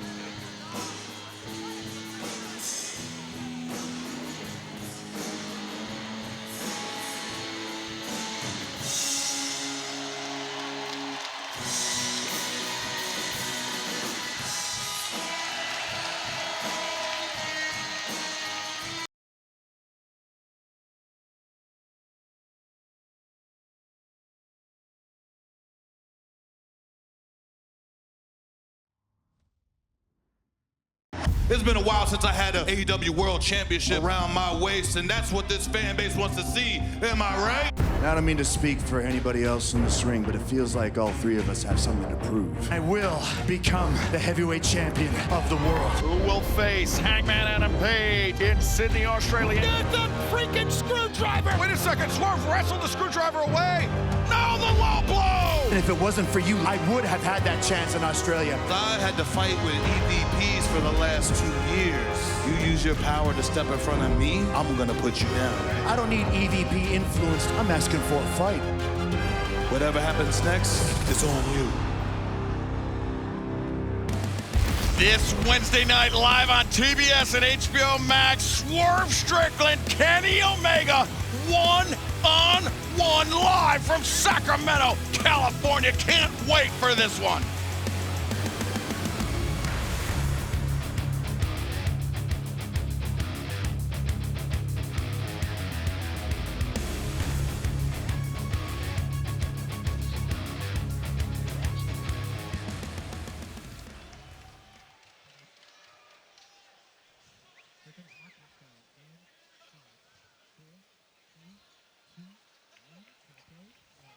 Reach for the sky, boy. Kenny Omega, Swerve Strickland, Wednesday night on a jam-packed Dynamite from Sacramento. But now for the TNT Championship. The following contest is a ladder match for the TNT Championship. Introducing first the challenger from Sandy Ford, Delaware, weighing 229 pounds, Mark Briscoe. A very focused Mark Briscoe, former TNT champ. This the 7th match between he and Kyle Fletcher. And you know what? Everyone loves Mark Briscoe, and there's many reasons to. But I'm sure there's going to be a lot of Kyle Fletcher fans here tonight.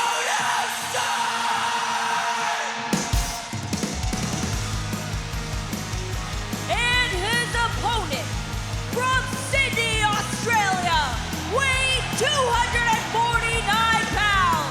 He is the reigning and defending TNT champion, the Kyle Fletcher!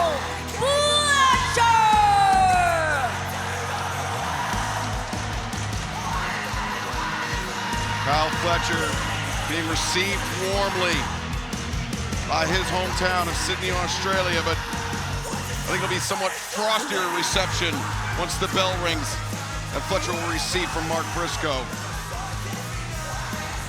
Kyle Fletcher, Harley Cameron, Willow Nightingale, MJF were all across Sydney yesterday promoting our Grand Slam Australia event. And on Fox Sports Australia, Kyle Fletcher said, "This is what I dreamed of my whole life. This moment, this match, this opportunity in my hometown."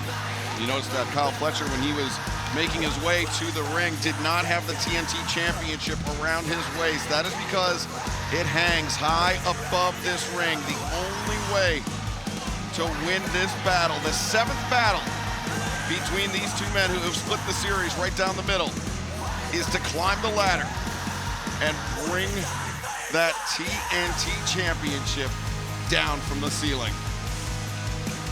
Don Callis has once again joined us on the commentary desk. Don, you had some not so nice things to say about Kyle Fletcher's home country, his hometown, here earlier tonight.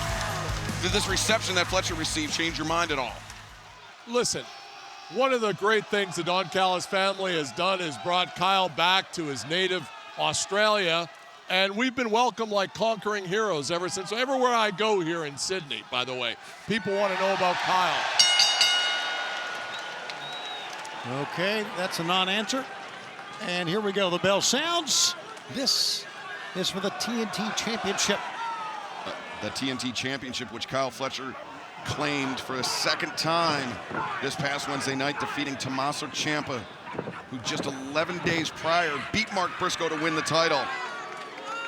Briscoe, in turn, defeated Kyle Fletcher last November at Full Gear in the brutal no disqualification match. And since the loss, it has been Fletcher's stated mission to reclaim the title, bring it back to the Don Callis family. He did so. Did he ever?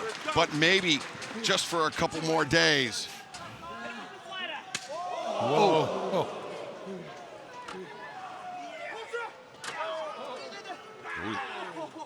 Again, obviously, you know, fans, by seeing a ladder match, how dangerous it is on many levels. Nothing else, using the ladder. Oh, it's a weapon.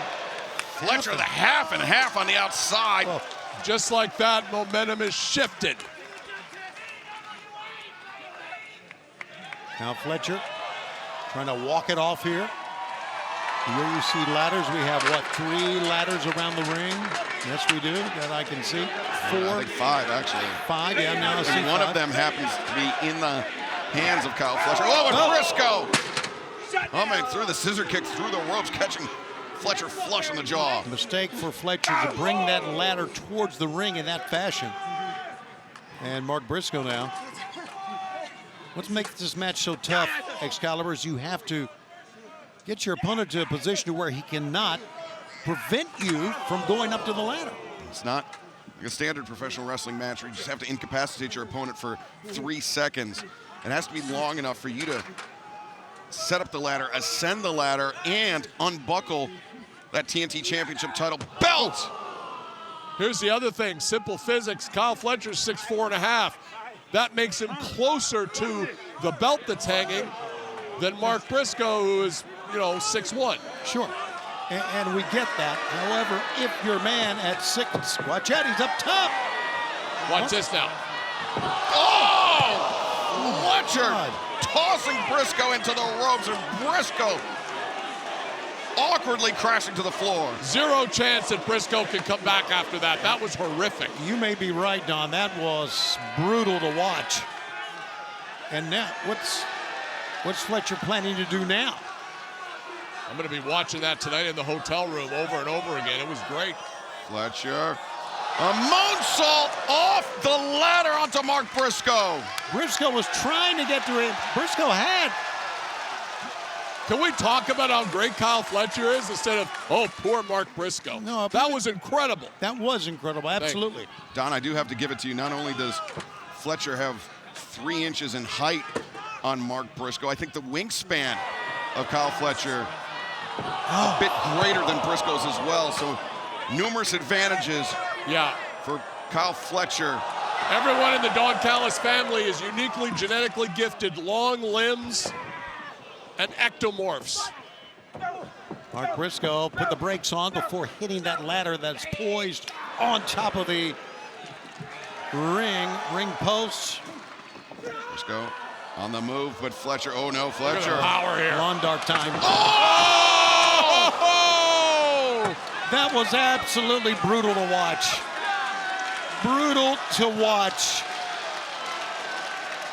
Mark Briscoe, the referee checking on Briscoe right now. As Kyle What Fletcher. an athlete. Look at these people, they're drinking it up. Taking a victory lap, and it's not that often, Tony, that we see Kyle Fletcher get a reception quite like this, but understandably in Fletcher's hometown of Sydney, things a bit different here tonight. I almost feel bad for Mark Briscoe, not quite. Briscoe, the top of his head all the way down. Oh, and I think that that top of the head may have been busted open. Yeah, you could see it in Briscoe's hair. The corner of the ladder caught Briscoe. Right. Fletcher making the climb, but Briscoe. I think Briscoe can't see very well with that blood. Yeah, that's a good point, Don. And but he sees well enough to prevent your man from grabbing the belt. Oh, Lord. Oh, Lord is right. The champion hit hard. This ladder match continues. Stay with us on Grand Slam Australia. Oh, man. Don, you said that Briscoe may not be able to see through the blood, but Mark Briscoe has significantly more experience than Kyle Fletcher. Oh! Well, tasting his own blood. This is not about the blood and how it affects you psychologically. It's very simple. It's like boxing. If the cut is above the eye, it's a problem because it impedes vision. If it's below the eye, you can fight with it. This is absolutely a match where you need your vision and your sense of space because of the ladders. Oh, Fletcher. That's above the eyes. And busted open as well. Rivulets of blood running down the face of the TNT champion. It's strangely fitting that Briscoe is here in this match in Australia because this country was formed when England sent a bunch of people exactly like Briscoe here. Bunch of convicts, bunch of degenerates. Briscoe fits right in. But this is also the same country, Don, that produced Kyle Fletcher. Exactly. Kyle Fletcher came into his own when he deserted Australia and became a member of the Don Callis family. It's one thing to have a country, it's another thing to have a family, Shivani. You got, what, 12 kids? You know about that. Yes, I do, Don. I'd like to see a rugby match between the Don Callis family and the Shivani family. Oh. The fans hammer Don Callis again as Will makes sure. Oh, wow. I'm quite liking it here in Sydney. I would say Mark Briscoe, much less so at the moment. Fletcher building a bridge with the ladders and the ring apron. And so Fletcher trying to clear some of the blood that was dripping into his eyes, and Fletcher face first to the side of the ladder. And right now, Rick Knox checking.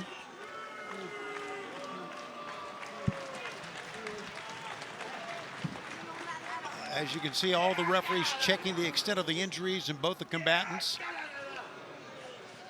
I'm shocked they let Rick Knox travel this far. Why would you say that? And you see Fletcher just using the barricade to try to help himself up. Now Mark Briscoe more than willing to give Fletcher a hand, but Fletcher catching Briscoe, the enziguri, and the thrust kick. Potent 1-2 combination. Those long legs, they're a weapon.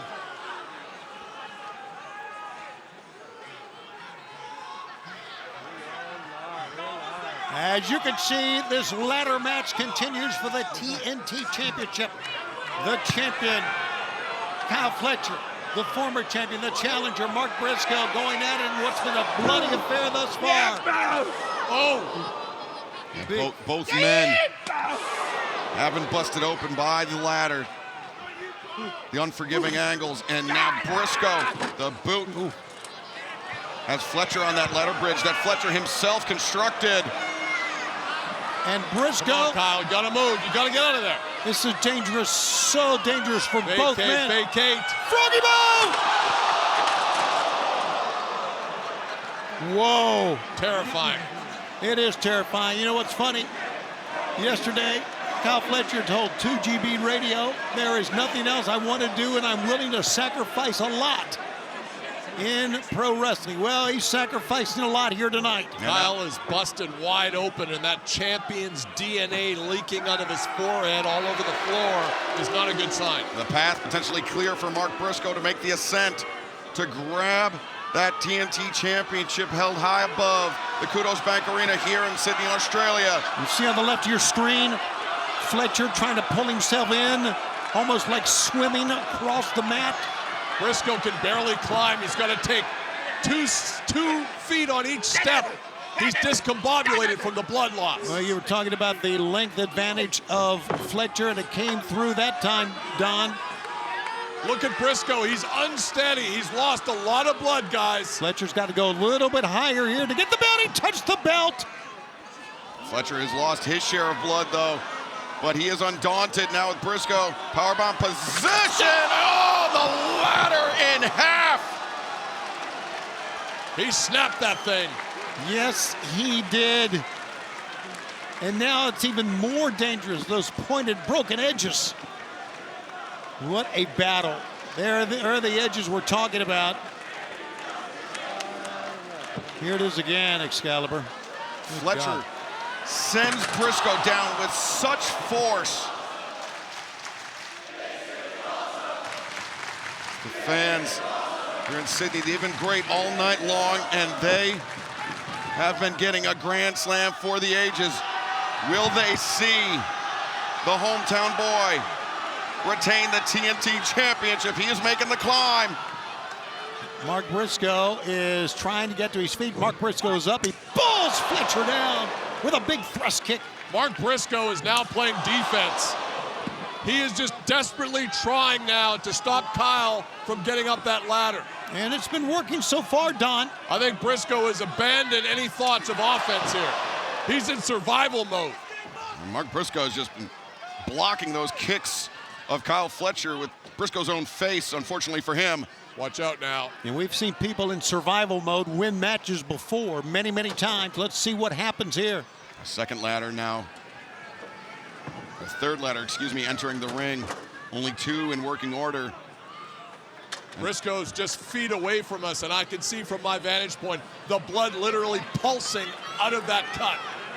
Every time the heart of Mark Briscoe beats, more and more blood leaves his body, but the same can be said for Kyle Fletcher, though at not quite as rapid of a rate. What is this, a vertical suplex maybe? Maybe a brain buster. Could be the brain buster, good call. Briscoe. Well.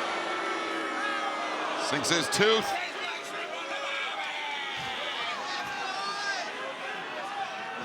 Now that was entertaining. Oh! That was culturally insensitive in my opinion.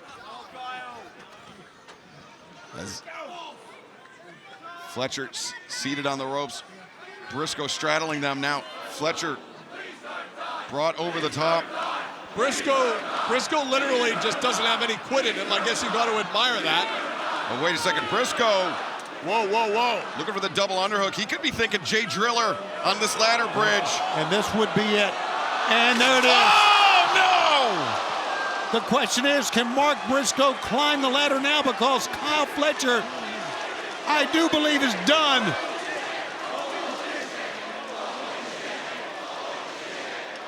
Briscoe had to sacrifice a lot of his body in order to do that. As we take another look at this, the head of Kyle Fletcher cracks the ladder, but the rungs of the ladder rake the spine of Mark Briscoe every way down. Now the climb. There you see Fletcher still down. Briscoe battered, bruised, cut, bleeding. Briscoe can barely stand, much less climb. Well, he's climbing. Doing quite well, Don. Pulls his leg up. Whoa, whoa, whoa, whoa. He almost grabbed it. Fletcher comes alive. Fletcher grabbing the boot, the toe of the boot of No. Now it's a race to the top. The battle rages on the ladder. Boom! Down goes Fletcher. Fletcher down, Briscoe. Briscoe used the high ground. Always better to punch down than up. The ladder is not directly under. Look at Kyle! Look at the athleticism! Just slap Mark Briscoe away from the belt. Now, oh, wait a second, Fletcher. He looked behind him. What does he have in mind? Finish him off. Finish him off. He can't be. Not a suplex. The fans rise. A brain buster here. To their feet. They cannot believe what they're going to see. Oh my God! Buster from the ladder. That was fantastic. We saw it. I don't believe it. I can't believe even Mark Briscoe is breathing. Look at this.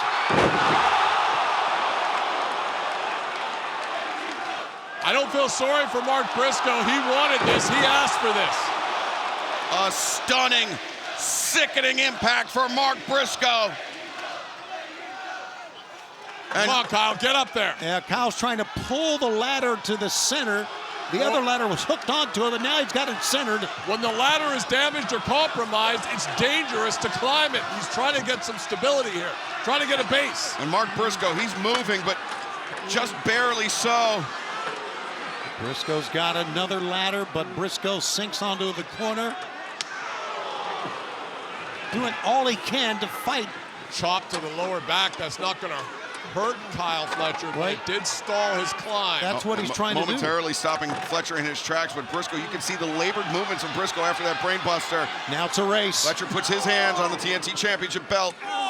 Remember, the first man to remove that belt from the hook above the ring will look at the sweat leave flying. Sydney with the TNT Championship. The 7th match between these two incredible performers is the best one yet. Briscoe making the reach. Though Fletcher's ladder is more centered. Get rid of him, get rid of him! Fletcher, as Briscoe is down, is almost there. Go, go, go, go, go! Fletcher 2 runs away. Bring it home to Daddy! The belt. Bring it home! But he needs to unhook the belt and grab it. He did! Here's your winner, and still the TNT champion, the Protostar, Kyle Fletcher! Kyle Fletcher said he wanted the hero's welcome when he returned to Sydney as TNT champion.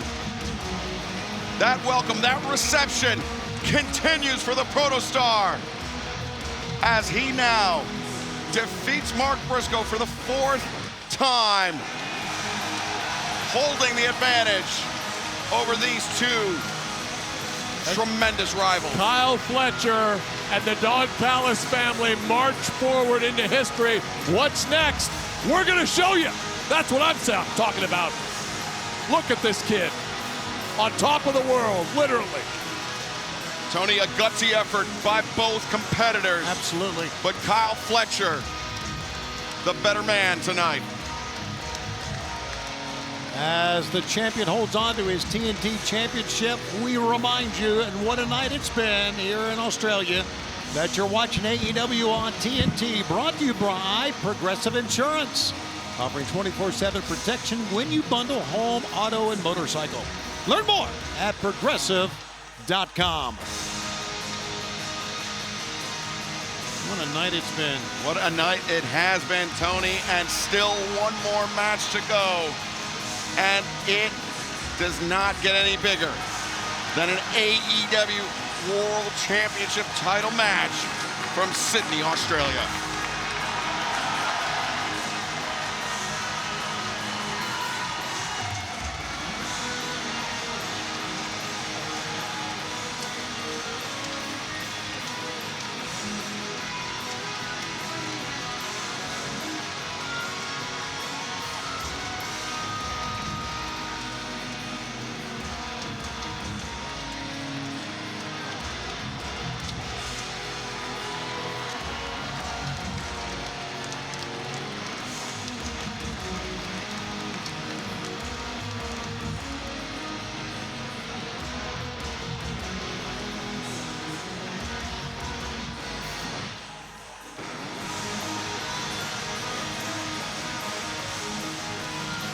Anybody seen Arkady? No, I haven't seen her all night.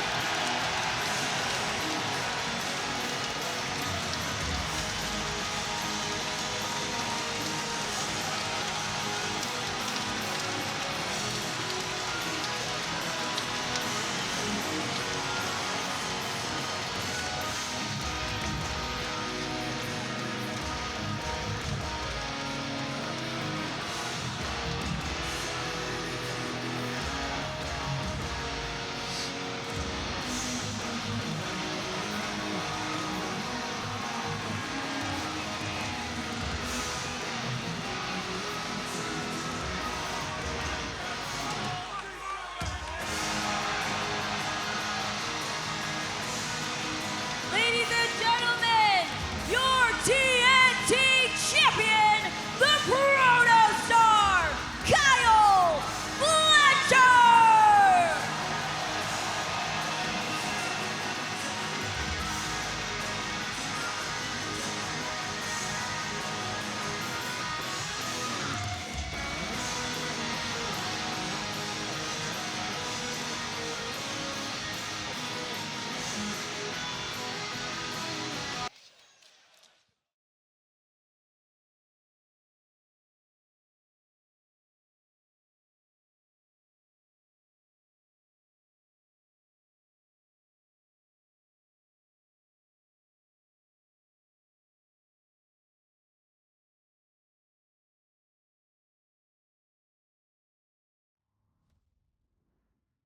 If you want a shot, you need to beat somebody that matters. Who would be a challenger? You need to be a leader like you.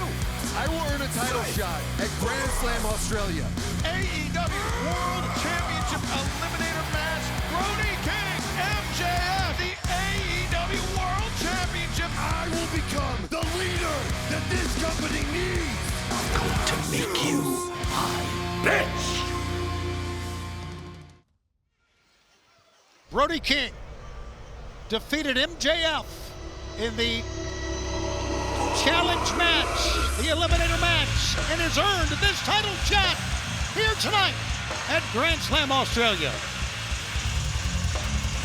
10 days ago at Dynamite, Brody King, the sleeper hold, the Gonzo bomb.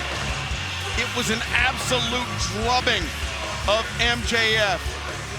And it earned Brody King this shot at the World Championship tonight. Brody King, a former AEW World Tag Team Champion, World Trios Champion, but a singles title in AEW has been just out of reach for him until now. That sleeper hold, that was the forerunner of that Gonzo bomb, has been so successful for Brody King. Only winning that match, take you back to the Royal Rampage back in 2022 when he defeated Darby Allin to win the very first one.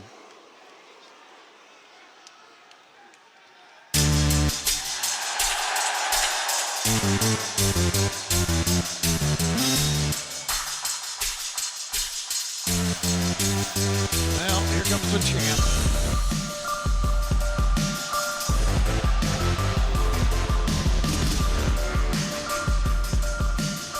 There's never been an athlete, in my opinion, as arrogant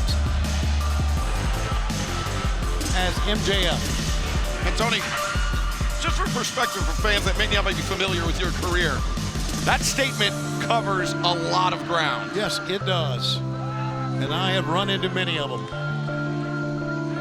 MJF wanted no part of Brody King during that eliminator match.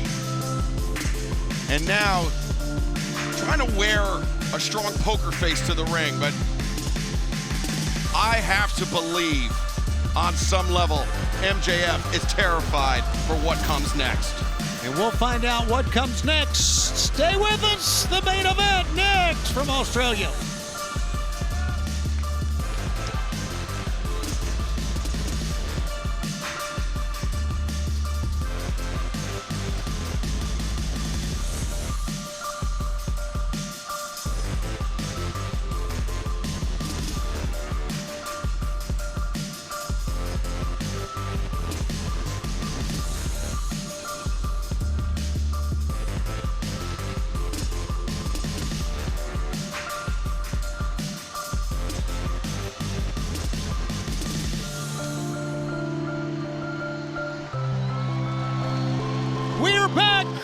It's time for the main event from Australia. And let's go to the ring with the introductions. Here's Arcadiara. Sydney, Australia! Your Grand Slam main event scheduled for one fall is for the AEW World Championship! Introducing first the challenger from Van Nuys, California, weighing 285 pounds, Brody King!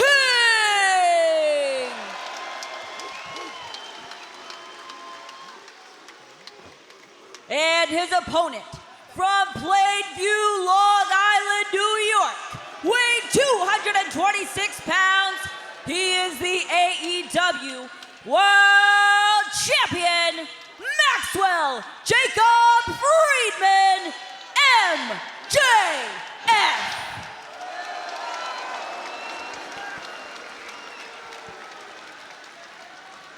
Here is how arrogant MJF is. On the Today Show Australia, my issue with Australia is you people all talk funny. Jeez. And the food here, it's okay. I visited Bondi Beach. There's plenty of better beaches in America. What does it take for a man to run down a country the way he does? Or an opponent? Well, let's see if he can go on to Los Angeles as world champion. Remember, the winner of this match is not only the world champ, but has a date with Hangman Adam Page on March 15th.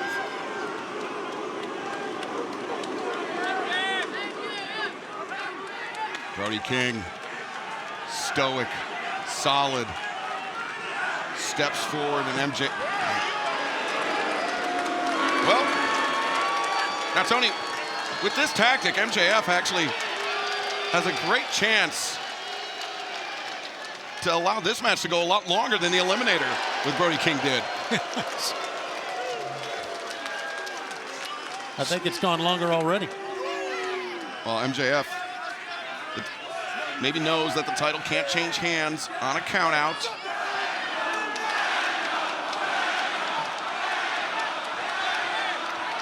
I said it before, I really like it here in Sydney. Oh, and there will tie up, and Brody King has the champion reeling. I really think, and I think this is an obvious observation, that the champion's afraid of Brody King. I don't think there's any question about that, Tony. Back to the midsection, MJF takes the side headlock. Brody picks the champion up with ease, sends him into the rope, swinging a miss by Brody. MJF using his quickness here. Oh, nice slip over the top by MJF. O'Connor roll attempted, Brody hung on. Oh! Left-handed lariat struck the champ, and the champ remains down. Well, finally getting to his feet.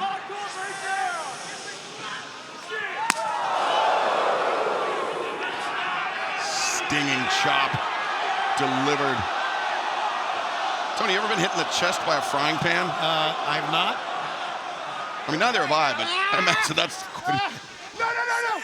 just what it feels like. I hate to say this about any human being, but I kind of like the sound of that. One more time, please. Well, he's going to take him up top. Oh, shit! Champion delivered down to the corner, or down to the mat with authority, and now trying to find some respite in the corner, but it's time. I believe the cannonball's coming here. Whoa! Oh, nobody home for Brody King. MJF knew it as well. Oh, and Brody, I just looked up. I think he tweaked his knee. I agree. That left leg of Brody King may have wrapped around. They've wrapped around the rope. As we take another look from a different angle. Yeah. And now MJF, smelling the blood in the water, so to speak, and exploiting the potential injury. And this is one of the things that makes MJF the great wrestler he is. And listen, don't misunderstand me when I talk about how despicable of a human being he is. He's the world champ. He is tremendous, and he knows how to exploit weaknesses. Repellent behavior there by MJF, but nicely said. He has made 2 defenses of the AEW World Championship during his second reign, including his victory over Brody King's friend and tag team partner Bandito at Dynamite Maximum Carnage last month. And really, it was how MJF won that match, Tony, that raised the ire of Brody King, that put MJF on Brody's radar and in the crosshairs. Brody fighting basically on one leg. He's Gonzo bomb. I thought for a moment he was going for that, and MJF goes right back to the back of the knee. It's the left leg, the left knee. Oh, now. This old chestnut from MJF. Yeah. The kangaroo kick.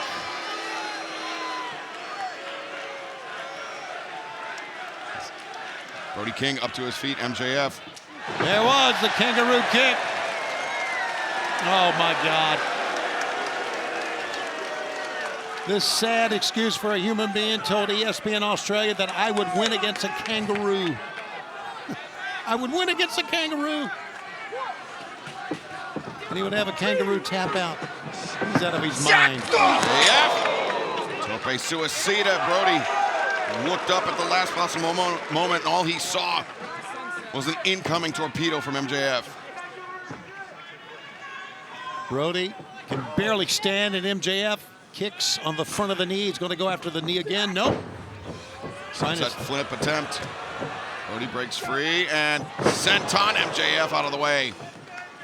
MJF goes right back to the leg again, rolls him over. Got an ankle lock, and now a leg bar, basically. You may have heard MJF. You may hear him say, tap, tap, screaming tap. Brody King, you mentioned how he has not been able to claim a singles championship here in AEW, but he defeated the AEW World Champion 10 days ago. His toughness, his resolve will be tested, is being tested, but he makes it to the bottom rope. This match for the AEW World Championship continues on Grand Slam Australia. This is our final break.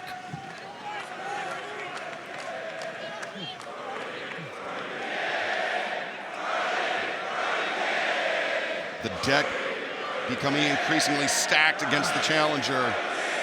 The more MJF looks to exploit the injury to the knee. Referee Bryce Remsburg checked in. You heard with Brody King there. MJF, a stomp and a bow. He obviously lets the fans, when they intervene, get to him.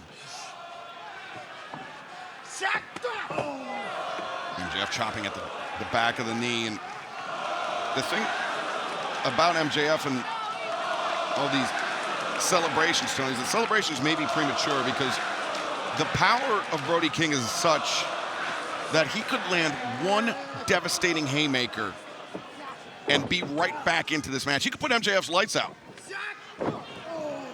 And MJF realizes that, so he works on one part of the body, keeping the big man off his feet.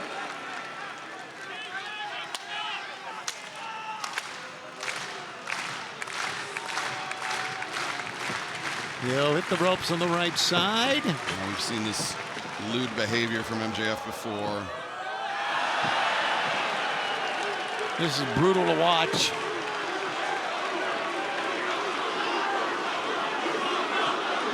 Oh, the big man is up.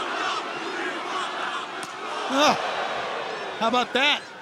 Basically on one leg, one chop. And you can count right along with the big guy. Oh, MJF took advantage of the momentary pause by Brody King. Yeah, again, he's so shrewd. Oh, man. Brody King. And he goes out, and MJF just diving directly at the kneecap.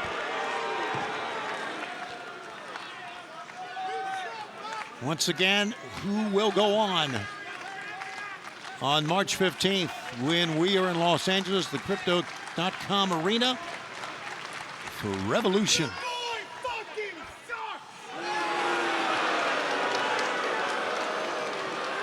Hangman Adam Page defeating Andrade El Idolo earlier tonight to become the top contender for the AEW World Championship. Hangman Adam Page awaits the winner of this match. Look at this, Excalibur, dragging him around by the ankle, but all the pressure put on the knee. Once again, Brody King being tested by the champion.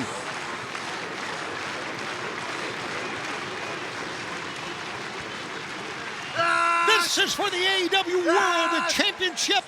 The champion MJF, the challenger Brody King, and we will stay with this match as long as it takes. On this telecast of Grand Slam Australia, Tony Schiavone and Excalibur at ringside. What does Brody King have on one leg? Here he goes! Brody King taking a massive risk. Full extension on the tope suicida, but it paid off as MJF flat on his back outside of the ring, but Brody with the compromised leg that MJF has been targeting for the last handful of minutes. How much damage has been done to the knee of Brody?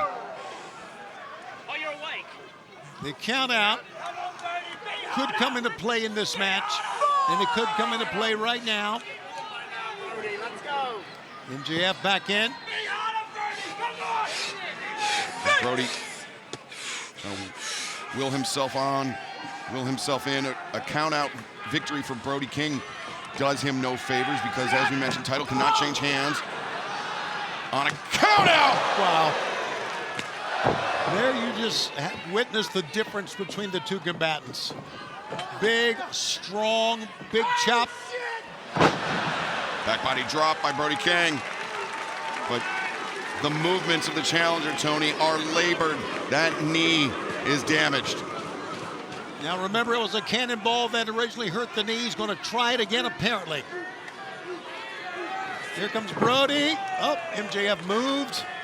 I think Brody a few steps slower than he typically is, but MJF may have unwittingly put himself into harm's way. He's biting the arm. This happened to MJF. And MJF biting the arm, the flesh of Brody King to escape as now MJF just pulled a chair from the timekeeper's table. I don't know that. Oh, wait.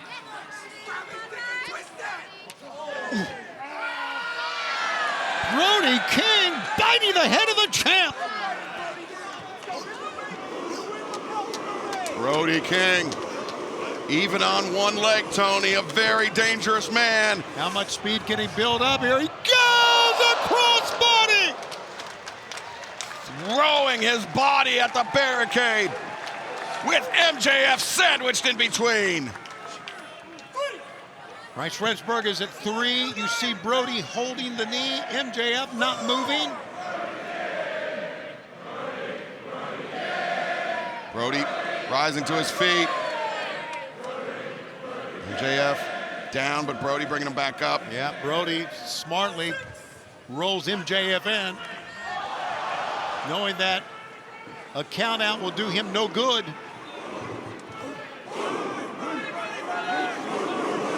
So Brody now positions MJF yet a third time here. Does he have the explosion? Does he have the acceleration? Yes, he does! This could be it! This could be it! 1, 2! The champ survives! Whoa. Brody, not only frustration, but pain on the face of the big man. Brody, if his leg was 100%, Tony, could he have generated the speed, the force to put MJF away with that cannonball? We will never know, but it certainly seems like Brody felt like one of his best weapons just let him down. Well, speaking of which, Gonzo bomb, no, MJF MJF with a sleeper of his own. MJF. Now carrying the weight. Oh, Brody, the knee gave out. Absolutely. And MJF. MJF the sleeper. You hear Bryce Remsburg. Brody, his eyes are open. And the arm drops once. Remember, it takes 3. Oh, Bandito's arrived. Saying no give up, no give up. Never give up. Yeah, those are the words of Brody King. Don't give up, Bandito. His arm is up. The appeal from Bandito ringing in the ears of Brody King. Brody, the arm raised now. The body raised, the champion on his back and the senton. Just a defensive move, but Brody nothing to cover with now. Come on, let's just tell him. Yeah. Bandito repositioning himself on the outside. MJF rolling and crumpling to the floor. Brody King. Is he going to try to take flight here? Yes, he is. He hobbles to one side, and it cost him. And Jeff was ready. Oh, it drives Brody head first into the corner of the ring. Mistake by Brody, no doubt. Back up, amigo. Count. Okay. MJF. Come on, you can do it, brother. Come on. Yeah. Tells the referee to count. Let's go. Kill him. You can do it. Come on. And the referee's up to 6. MJF will take a count out, no doubt about it. I don't know if... Does MJF have what it takes to put away Brody King with anything but a count out? He dives, Brody. Sends him, oh my God! Oh my God, into a chair! Into the chair, into the barricade, but also into the exposed concrete of the arena floor as well. It's yours, hermano. Come on. Let's go. You can hear Bandito encouraging his tag team partner, let's go. I think MJF may be out. I'm not sure. Brody King, his eyes blinking. That title is going to be yours. As the count continues again. Let's go. Bandito again appealing to the former co-champion of the AEW World Tag Team Championship. But Brody, did he empty the tank on that one, Tony? Does he have what it takes to not only get himself back into the ring, but to get MJF back into the ring? Hermano. He's going to roll. Pick him up. You need to pick him up. Bandito said you need to pick him up, and he's right. At 8, he goes back to get the champ. Up to 8. Now 9. It's so close. And Brody just very narrowly beats the referee's count. Brody was going back into the ring and then realized, of course, Bandito helped him out, that he had to bring the champion. But look how much pain Brody is in there, Excalibur. He's writhing in pain, Brody King. Unable to capitalize on this advantage from that Death Valley driver. And oh, wait a second, MJF. No, it's from his trunks, producing that Dynamite Diamond ring. You can better believe it's always with him. That has been a crutch for MJ. Oh, no!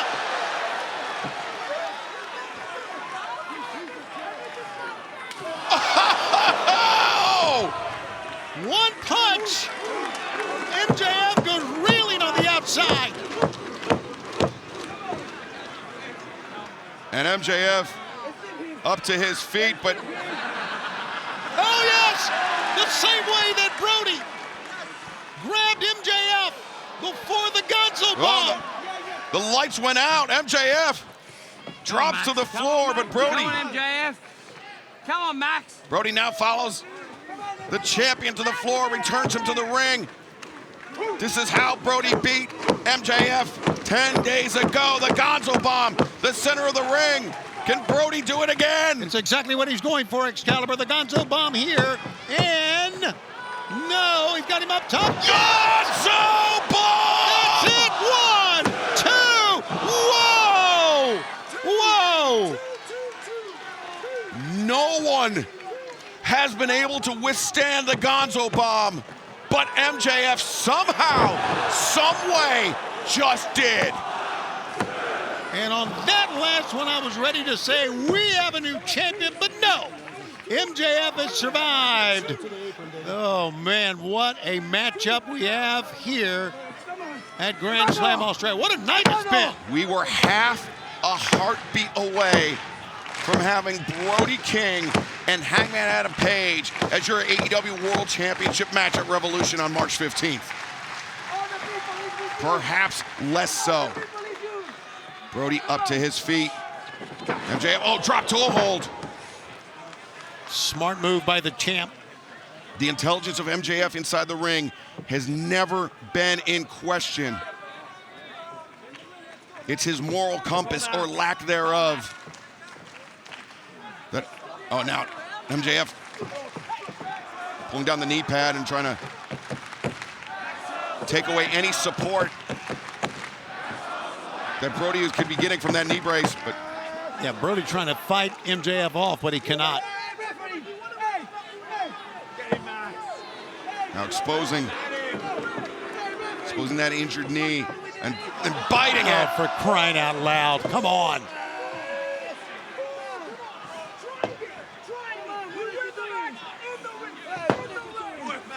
Very angry Bryce Remsburg admonishing the champ. Brody King, I'm telling you, I just don't know how much he's got left. We'll find out. Brody, oh, wait a second, Brody. Looking for a Gonzo Bomb on the apron. MJF clinging to the top rope for dear life, and Brody, you saw hopping. Oh, back elbow. MJF saved himself that time by holding onto the ropes, Excalibur. Gonna try this again. Oh, look at this, just desperation. MJF repeatedly punching the knee. Yeah, that exposed knee, by the way. And now the beard. Whoa, whoa, whoa, whoa. MJF, an impressive feat of strength, but a devastating attack for MJF. Brody King driven down to the apron. What a battle this has been. MJF, the first man to show some life here. Brody King on one wheel. MJF. He's going for the heat seeker. Yes! Looks for it, finds it, covers. 1, 2, 3. Here is your winner, and still the AEW World Champion, Maxwell Jacob Friedman, MJF. That shot we just saw, both men breathing heavily, just tells you what type of physical encounter this was. MJF is still the champion of the world. Tony, perhaps you could have heard it in my voice. I was holding out hope for Brody King that he would kick out, but that heat seeker, so devastating for MJF, especially on larger opponents. I'm thinking Samoa Joe, I'm thinking Brody King. MJF remains your AEW World Champion, and now a date with Hangman Adam Page at Revolution is official. And here he comes. Hangman, who won earlier over Andrade El Idolo. Striding, purposeful, Hangman Adam Page. And it looks like he's got that contract in his hand.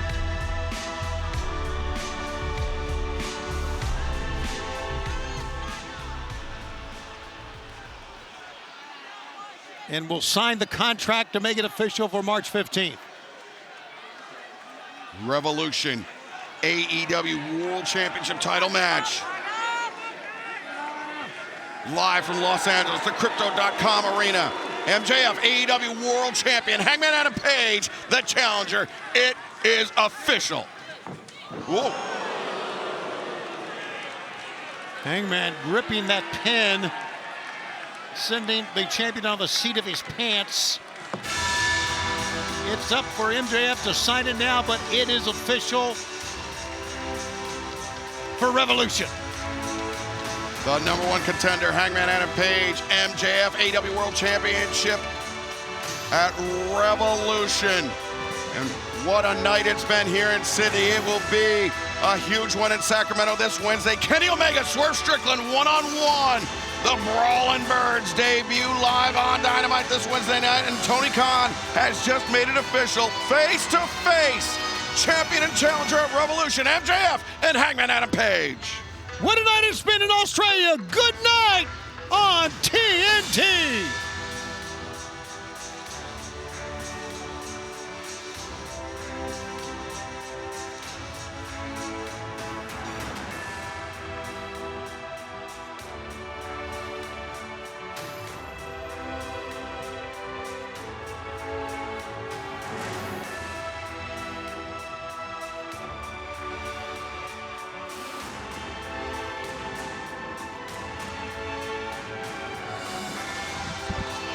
What's that? Yeah, we got you, Mike. Shivani's back on heads. I'm sorry.